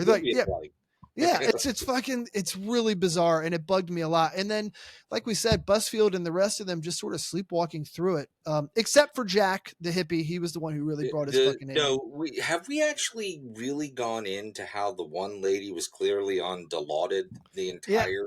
Yeah, Brenda Bocchi. So Brenda Bocchi, what was she like in Death Spa? She was the wife who self-immolation. She died by suicide by lighting herself on fire. Remember? Right. Yeah. That's who she was. And so she comes back as the ghost at the end of Death Spa. So she was the one haunting Death Spa for some awful reason. I feel like she at least tried then. How would she not try in this movie? She was dead inside. I mean, it was. And then there's no love interest. Not that anyone would buy her hooking up with Poindexter anyway, but they don't even bother. At least we get Brett and Bill, who have this thing going on, a creepy thing, but nonetheless, but they're in the sack within 5 minutes of meeting each other, which is kind of real. If it's the siege horror end of the world, it's the end of the world, of the world, he's a short order cook at a fucking, by the way, that Dixie Boy truck stop, they really built that. Yeah. It was a full set. It was a full set. And you know what? They built it, and locals were they had to put up signage and ads on the TV to be like, do not go in there. It's not real. You can't get gas. You can't get food. It's a fucking set. But that's a contrast to trucks. You look at it, it looks like a shack. It doesn't even look like you would cook food there or eat anything there. Just a lot wrong with it. Where Maximum Overdrive is so fun, and there's stuff going on. You can see stripes of hints of, it's at the 80s, it's Reaganism, it's Americana, and there's hero complex, and there's love interest, and there's all that stuff. We didn't even get into the son, Deke, one of the attendants who works at the truck stop in Maximum Overdrive. His son plays baseball and has to reunite with him, and so you have other threads that are interesting. In trucks, all the threads suck. We get no. How about this? Hold on. I believe in Maximum Overdrive, did they full on kill a kid with a steamroller? If I remember correctly. You're jumping. I had a bunch of kills. You know what? Let's do this. Yeah, let's do this. They do have they have an asphalt roller. Yeah, let's hold on, Joel. Let me shut down general discussion, and we can move to the next segment, which is favorite kill, favorite scene. But before we go, I did want to reference, which is not indicative of anything, but that Thad, the pilot Air Force dad, did something in the movie that was another 80s trope that really actually pissed me off. Was like, anytime anyone's about to get in a fight, if there was someone who was in the military or is in the military, right before they get in the fight, they strike that like faux karate stance with like the front hands like an open palm stance. We saw a lot of this in not Death Spa, the other one. Killer Workout. Death right? Spa still has maybe my favorite fight scene of all time. It wasn't Death Spa, it was Killer Workout. It was the other one. Yes, it was. That was. Anyways, so Thad strikes that like rear hand open front palm, feel like he's gonna fuck up these two Canadian rednecks in the bar. Well, like, he does fuck up the one guy and he gets smashed. He gets his head rammed through a pinball machine. I call that a loss, right? Anyways, all right, let's move to favorite kill, favorite scene. I know you guys had it. Tee it up. Everyone go for it. I'll wait till you guys are done. The mailman. Well, explain it, Jeannie. Explain it to it. Go with it. Go with trucks. Set it up. So I fell asleep while watching Trucks. We all did, except Sled. But when I woke up, it was the scene with the mailman, and I just see this yellow Tonka truck just driving into him. So of course I rewind it this morning, and I actually watched that scene a couple times. Like, how much force does this have? I mean, it splatters his brains. When he hits him in the ankle, the mailman was like, Yes. like. Yeah, I mean, it's good, bad, I guess. Like, it's like, yeah. He tries to spray it with mace. It was The I highlight. feel like that scene bothered me more than I liked it. I was just like, God. No, Jeannie's right. That was my favorite too. He does the ramp, mine as well. glass, and then I like when he comes around the corner, and then you see like him looking at the mailman from the view of the truck. Yeah. He trips, he falls, and then he's just like going at him. Into the Just sit up. Do a sit up. Jesus Christ. Yeah, how about this? We had something similar in Maximum Overdrive. Remember, there is a toy cop car that has rammed itself into the mouth of a dog, German Shepherd. Oh, yeah. Yeah. And how much force can you generate? I don't understand. I don't know. I don't understand. I thought maybe did the dog lay down and he did that? In that, the dog was just dead and had it in its mouth. So but no, it was bleeding from the mouth. It had been rammed in the like. It looked like it was wedged in there. Maybe he was attacking it, like my dog attacks the robot vacuum. That would make sense. Well, that was mine, Jeannie. The mailman killed by the truck. There were fucking blood and guts everywhere, which is like rare for that movie because it was cutting so many corners.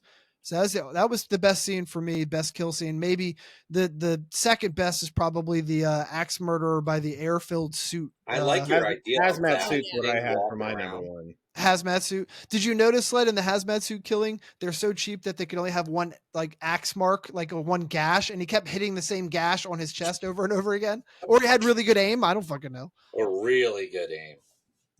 I didn't notice a lot. You know, I struggled pretty hard to like anything about this movie. Like, I remember literally trying to come up with a favorite. I was like, I don't fucking like any of this. Any of it. 0 stars. 0 cleavers. He's not. Joel, did you have anything for? No, I mean, it was the mailman. That's the only thing redeemable of the movie. You're close to being good with the inflatable suit. Like, that's almost a thing. If they had done your idea of the inflatable suit became kind of like the enforcer of all these things, I would be into that. Yeah, it should have been the boss, like in Hellboy 2, like the guy in the fucking little thing, like. Oh yeah, the Nazi guy. He's got sand. He's German, but he wasn't supposed to be a Nazi. I mean, I think he was supposed to be anti-Nazis, right? Oh. Yeah. Oh, I'm talking about part 2, not the first one, not the first. Oh, one. That's what I was thinking of. Yeah, first one has a gas Nazi also. I guess the fucking Germans. So. But It's just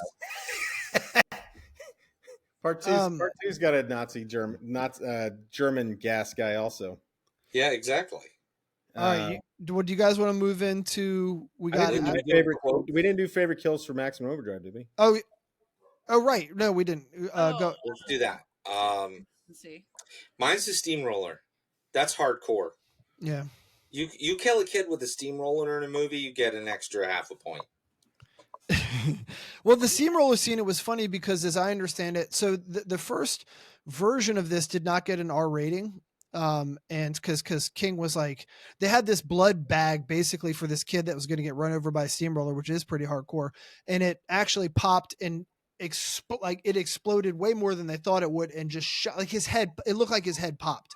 And Romero was watching it. Romero was watching it with him and almost threw up. George Romero almost puked. Left it in there. And so, no, King was like, absolutely, we're leaving it in there. And they were like, you're going to get an NC-17 rating. Like, you're not going to be able to do that. Yeah, so they cut it. Watch it. Yeah, so they cut it. But yeah, that's got to be my best kill too there. That's a tough to beat. That's just wild. But that's not my favorite scene from Maximum Overdrive. But that's my best kill. Coming out. What's it? The cans coming out of the drink machine. See, that was mine. Yeah, that and the asshole roll. And those are like in short sequence with each other. Those are the two best kills, though. I think that's like it's tough to beat those. My favorite. A couple of notes for other dead people that we didn't get to see killed. Yeah, go ahead. Go ahead, son.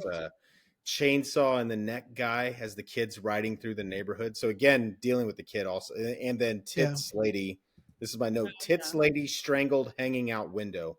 Yeah. That was the note I wrote. Another thing doesn't work. She gets first of all, the chainsaw thing is funny because that was another one sled that was filmed, and they had that guy chopping his own shit off with the chainsaw, and they were like, can't use that. You know? Oh, really? Yeah. So he's still in the background. So yeah, you call all the best kill scenes had to deal with the kid though. And how does she strangle herself with the cord of a hairdryer? Like that doesn't work that way. That's not what the machine.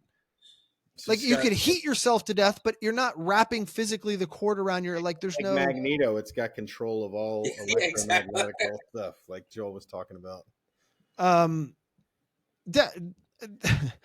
Maybe this falls under questions. I gotta move that to questions. What about best quote or whatever? We're moving on to that next. when you're. We're just. Are we done with favorite? Yeah. Let's move right to best quotes or lines. You guys, you had a favorite scene, or do you want to hold it? I'm gonna hold it actually because I can tie it to the end. Okay. I have a quote that I thought was interesting. Let's see, what is her name? Nancy Cartwright ad-libs, she says, "Eat my shorts." No, not Nancy Cartwright. That's Nancy Harrington. Nancy Harrington. No, it's Laura Harrington. Jesus Christ. I got all mixed up. But that lady says, "Eat my shorts." This is 3 years before The Simpsons comes out. Are you serious? I caught her saying that. Smith's in it. Yeah, and Yardley or Smith. Yeardley Smith, as she's better.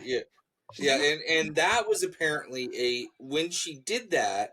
Ha ha ha! Yeardley. Yeardley Smith did it. So when Yardley Smith did that, it was an ad lib. It wasn't in the script. Like that's when she funny. did the table read. Do you think? I don't know. Do you think the ad lib? So we never really got into it, though. You did reference Giancarlo Esposito had a really big role. There was like an arcade attached to the diner in Maximum Overdrive. He just happens to be in there when all the machines are going bonkers. I don't know if he ad libbed this. When they're shooting out. But he's just like looking around at the machines. He's just like, "Yo, mama," to like one of the machines for no reason. I have other quotes, but that's still my number one favorite quote for this movie is like "Yo, mama." Like he's like so he's just at the machine, like it's like staring into the eyes of its soul. It's like so fucking over the top. It's really funny. Anything he's in, he's always chewing scenery. I have to think he came up like there's no way Stephen King wrote that, or maybe he did. I don't know. Maybe, all right. Well, let's get right into quotes then. Okay, so that's my quote for Maximum Overdrive. Okay. What else do you guys got? I'll go last. Well, I mean, clearly in the opening scene, right? Actually, I like that the reader board turns from the bank. All of a sudden, it goes "fuck you," and then of course Stephen King when he goes up to the machine and he's like, "Honey, this machine just called me an asshole." That's his wife, by the way. The cameo from him is also his wife. Oh, that's his wife. Oh, so my favorite quote for Trucks was from Abby, I guess is her name, the young girl. Uh-huh. She goes, I just wish I wasn't here, which is how I felt watching that movie. That's awesome. I had some ones that I liked from both. My Maximum Overdrive ones are like this. Well, the thing that I referenced in the beginning, the skeevy Bible salesman who is a sex pest or whatever you want to call him, inappropriately touching Brett, Camp Loman. When his car gets trashed by one of the trucks, and he's like actually trying to sell Wanda June and another one of the truckers at the thing. He's like trying to sell them on the Bible, and he's like, obviously being very nice and all of a sudden he sees his car starting to get wrecked, and he's like, he jumps up, and Wanda June jumps up too because she's like, looking out like what's happening, but she's in the way of the door, and he's like, out of my way, bitch. Yeah, he's like, son of a bitch, bitch. Yeah, but then he comes running out, and he goes, I'm gonna rip him off, boy. I'm gonna tear him off. I'm gonna tear him off, boy. But then he keeps going, Sled, and he's like, "You want to rock and roll with me, puss bag?" I love that. Yardley Smith, Connie, at some point at the very end, which we can get into the final scene, how they escape. She says, "I'm gonna woof my cookies," unless I misheard it. Is that a fucking thing again? Like, does that make any sense? It doesn't to me. I've heard toss my cookies. Toss my cookies. But she says woof. Man, I don't know. I listened to it a million times. And then the last one from Maximum Overdrive for me, which was, again, Brett and Bill have their little steamy sex scene, which we don't get to see. And we just get the aftermath. They're lying there. And she just says, "You sure make love like a hero." And I'm like, holy shit, did Dino De Laurentiis threaten to whack someone if they didn't put that in there? Like, it just makes no sense. No one talks like that. At least no one's ever said that to me. So, she randomly, she's like, "You're pretty cute," or whatever at one point, pretty early. Like, they barely just They're met. just standing next to each other. Yeah, you're pretty cute. Yeah. It was pretty. And then for trucks, that's right, I have quotes for trucks that I really liked.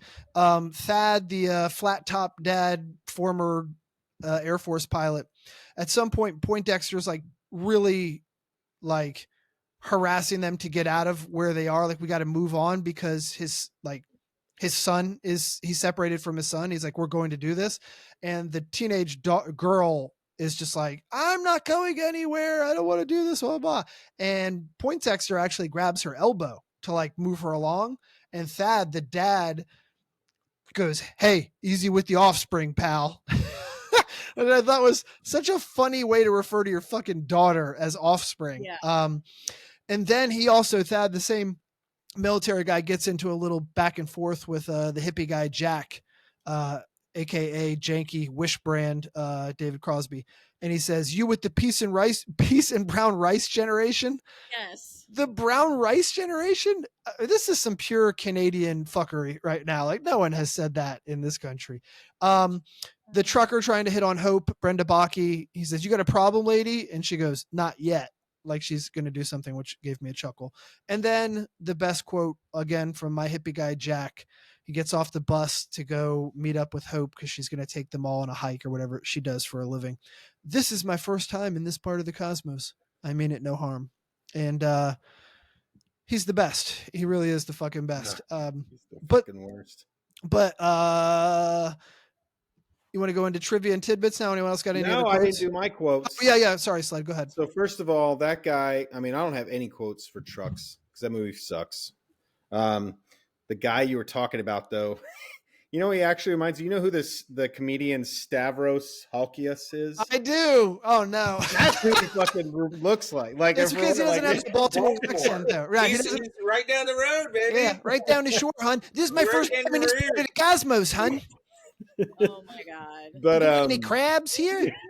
But yeah, like, so my quotes for Maximum. So like, I love there's like the hippie guy in the van on the fucking drawbridge at the very beginning.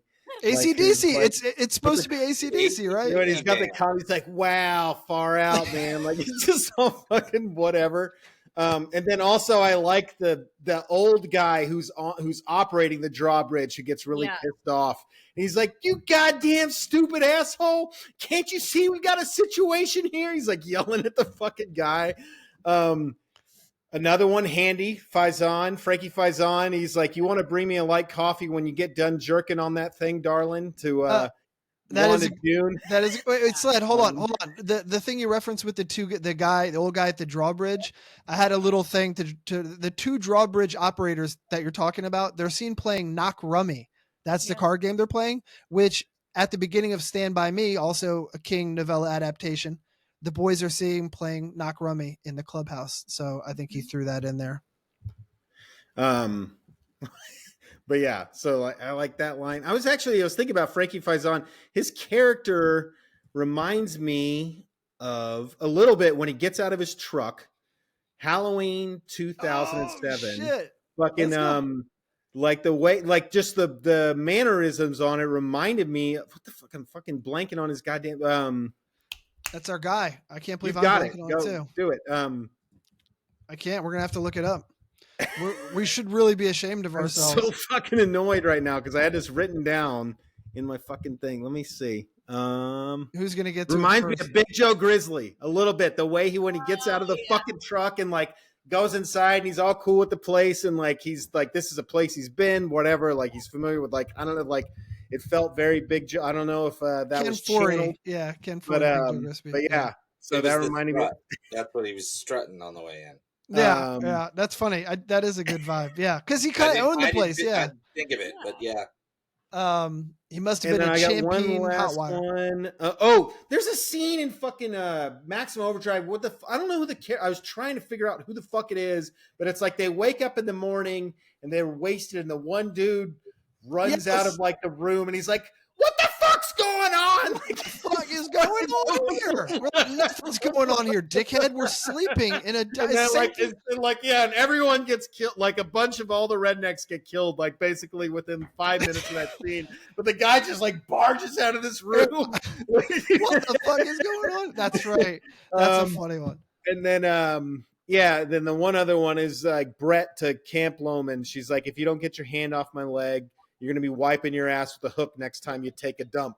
And his response is, I've never heard no talk like that when I was a boy. Like, no shit. Yeah. Classic. All right, let's move on to trivia and tidbits. This was one thing I have to. I don't even know if it's trivia or tidbits, but it's just so when Joel and I early on did Dawn of the Dead, the remake, the Zack Snyder remake, and the OG one.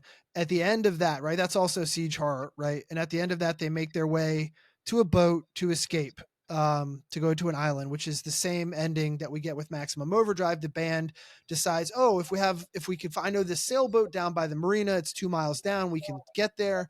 Does anyone know how to, sail a boat? Yes. Okay. We can do that. And they escape.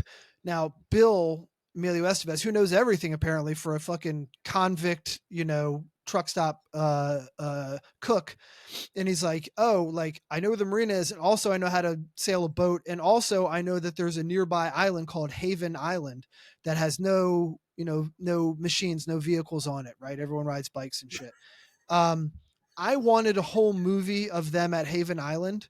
Like, Joel, my thing, just get them to the island. And then man, there should have been a part 2 where they make it to the island. They have to survive. I don't know how you do it. I just want to see that. You might get that. Come on, Stephen King. At some point. Well, all right. Trivia tidbit. I think we already covered the De Laurentiis being a pervert one. Let's see. Oh, so when that airplane in Maximum Overdrive is flying overhead, right? And the kid Deke has to hide in the woods as it flies over. It's playing Richard Wagner's Ride of the Valkyries. Oh yeah. Right. It's an homage to the iconic, to the helicopter attack sequence in Apocalypse Now. Also a horror movie, by the way. Also, Martin Sheen's in that. Emilio Estevez's dad. Very true. Movie, you said. You guys got any trivia or tidbits? I have just something kind of interesting. A single band doing the soundtrack for a movie, for the entire movie, is actually pretty unusual. So here's a few examples other than this movie, and there's really only a handful that I could find. I'm sure there's more, but this is what I could find. So one of them is Into the Wild, the book where the guy goes out into the woods and he ends up dying. I never saw that movie. It's not bad. It's not bad. The book's good. That guy was but a anyway, fucking idiot, but yeah. Yeah, but it's almost entirely Eddie Vedder, not Pearl Jam, but Eddie Vedder doing it separately. Life Aquatic, the Life Aquatic, it's all Bowie covers.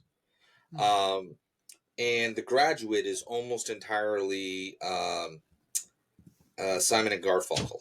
So I just thought it was noteworthy that this is in very rare company. So that's it. So Joel, you mentioned that there was the Evil Dead tie-in earlier. Yes. Right. See, it's because of this movie that Evil Dead became a franchise. Stephen King loved the Evil Dead and had high praise for the film. While making that film, he heard Sam Raimi and the other creators were having difficulty making a sequel. So King brought to the attention of producer Dino De Laurentiis, who helped Raimi make Evil Dead 2. Had King not been working with De Laurentiis on the movie at the same time as a horror franchise, may not have gotten past the original. So I thought that was cool that we owe a debt for Evil Dead 2. He owes a debt to me because those movies suck. What? Oh shit! Madness. All right, that's sacred cow territory. We're gonna have to do that episode now. I know that's what we're waiting for. The Green Goblin multiple times. When the Green Goblin truck is being filled up at the Dixie Boy truck stop, I just noted that the diesel fuel price was $1 $1.08 per gallon. I had a note for that. Fucking bonkers. The original scripted ending had the Dixie Boy survivors deal with one last obstacle before escaping via boat. They had a machine gun mounted Coast Guard boat that was trying to attack them. And correct. There was also one final shot of the city of Wilmington, North Carolina, being destroyed by machines, which was, I guess, I don't even know that they filmed it, but it was supposed to be like done via matte painting.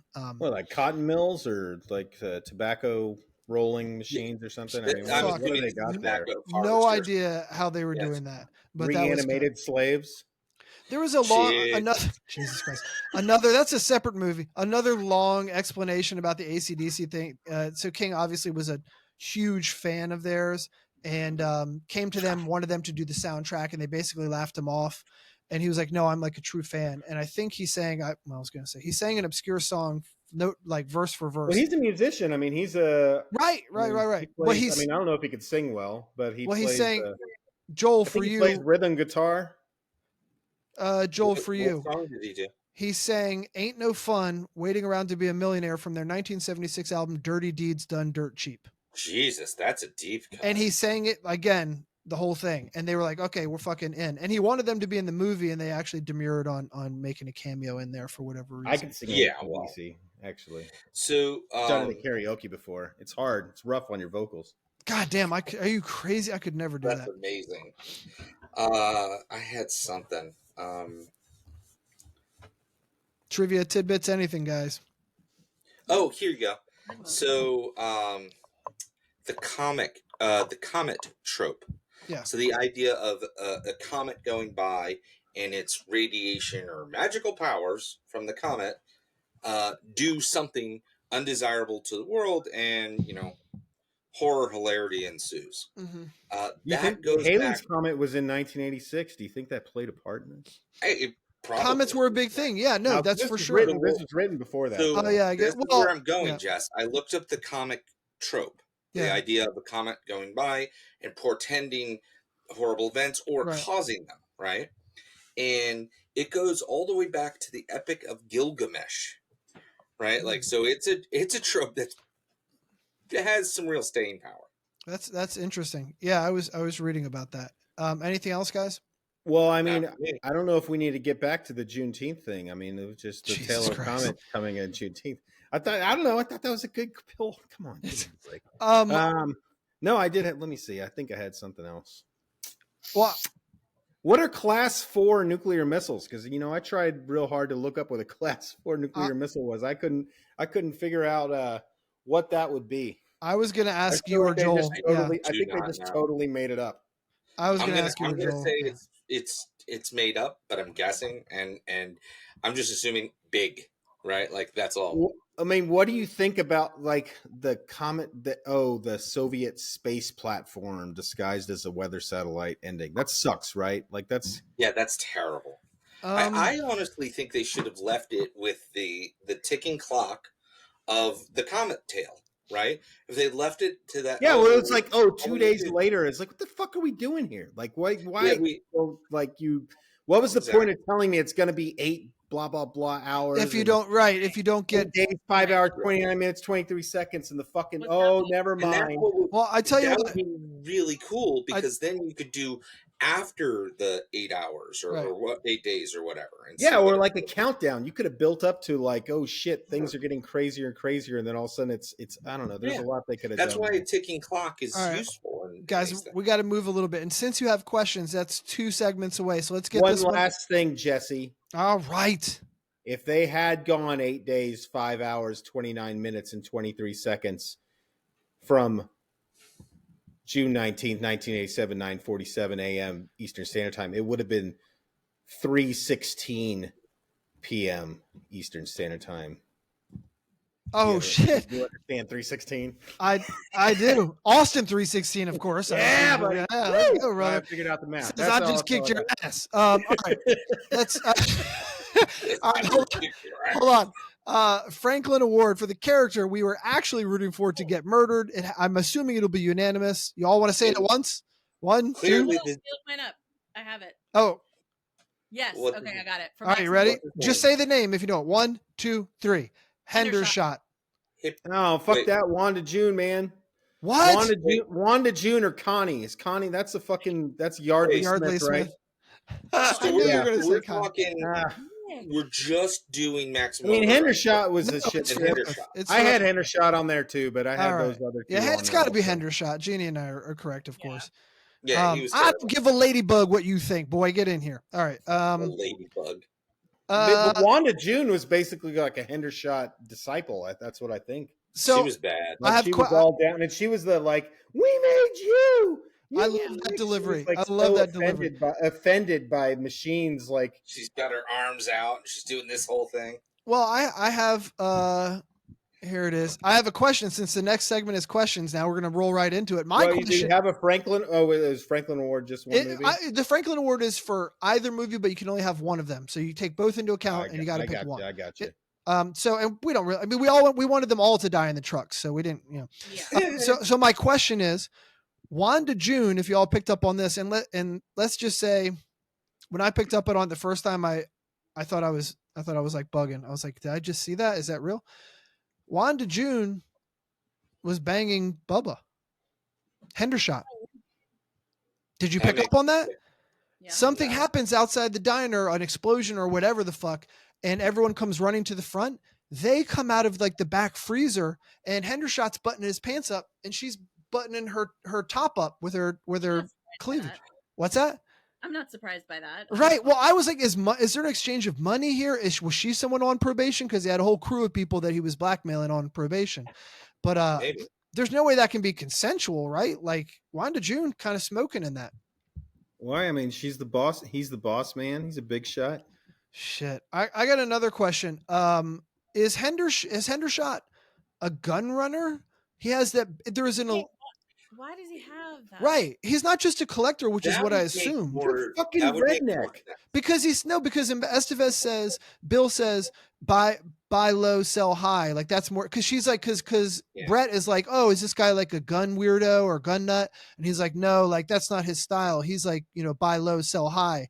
And So Y'all like, don't have gun shows in DC? I don't fucking know. I don't go. I mean, they into that. got they gun do. shows in Texas. They You guys do. have gun shows. You know, it reminds me of a story when I was a park ranger, and this is going to go off the wall here, but Let's go. Sled. For weeks on the radio, they were playing this fucking radio ad, and I kept thinking it was saying the sex and gun show.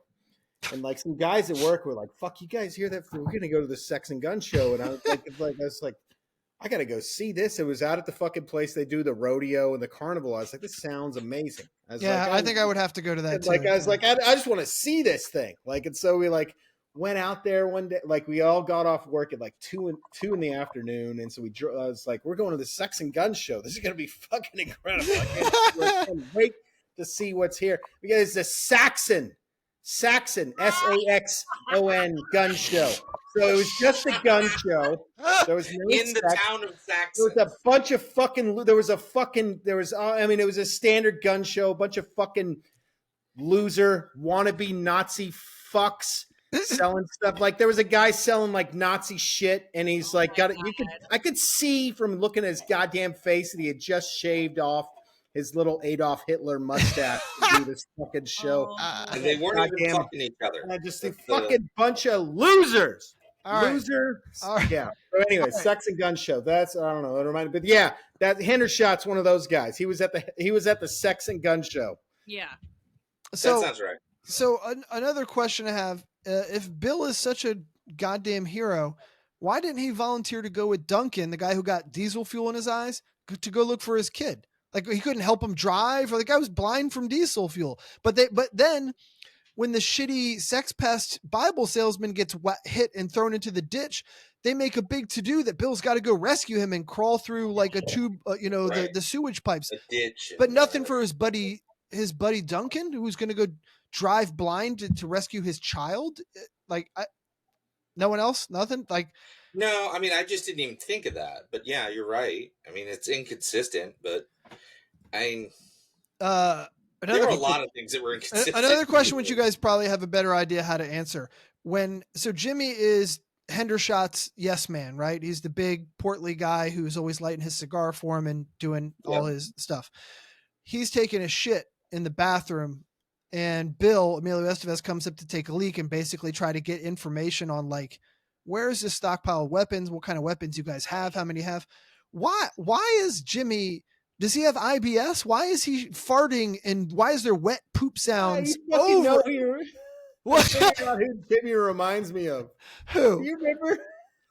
What? The fucking, oh my God.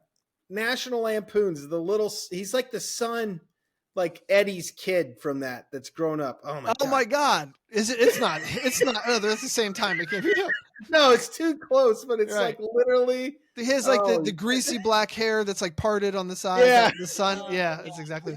So why is he dropping, like, why are we doing like cartoon like over and over again? That's all Stephen King. I have no idea. Like, All right. it just Yacked out, I mean, and he's drunk.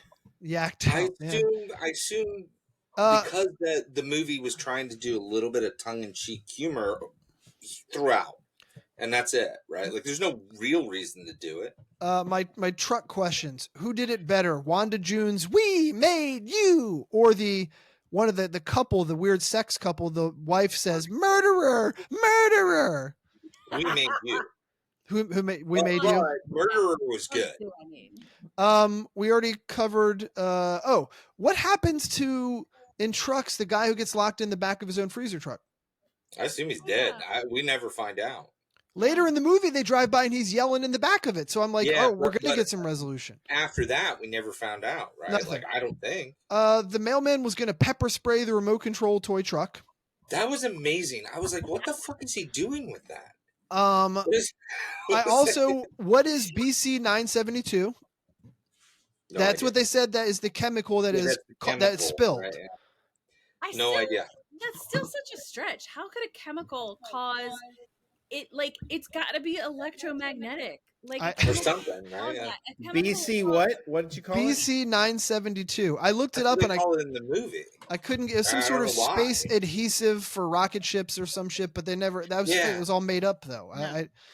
I don't know who fucking knows. But they said it like, oh shit, BC 972. Oh, we're really fucked now.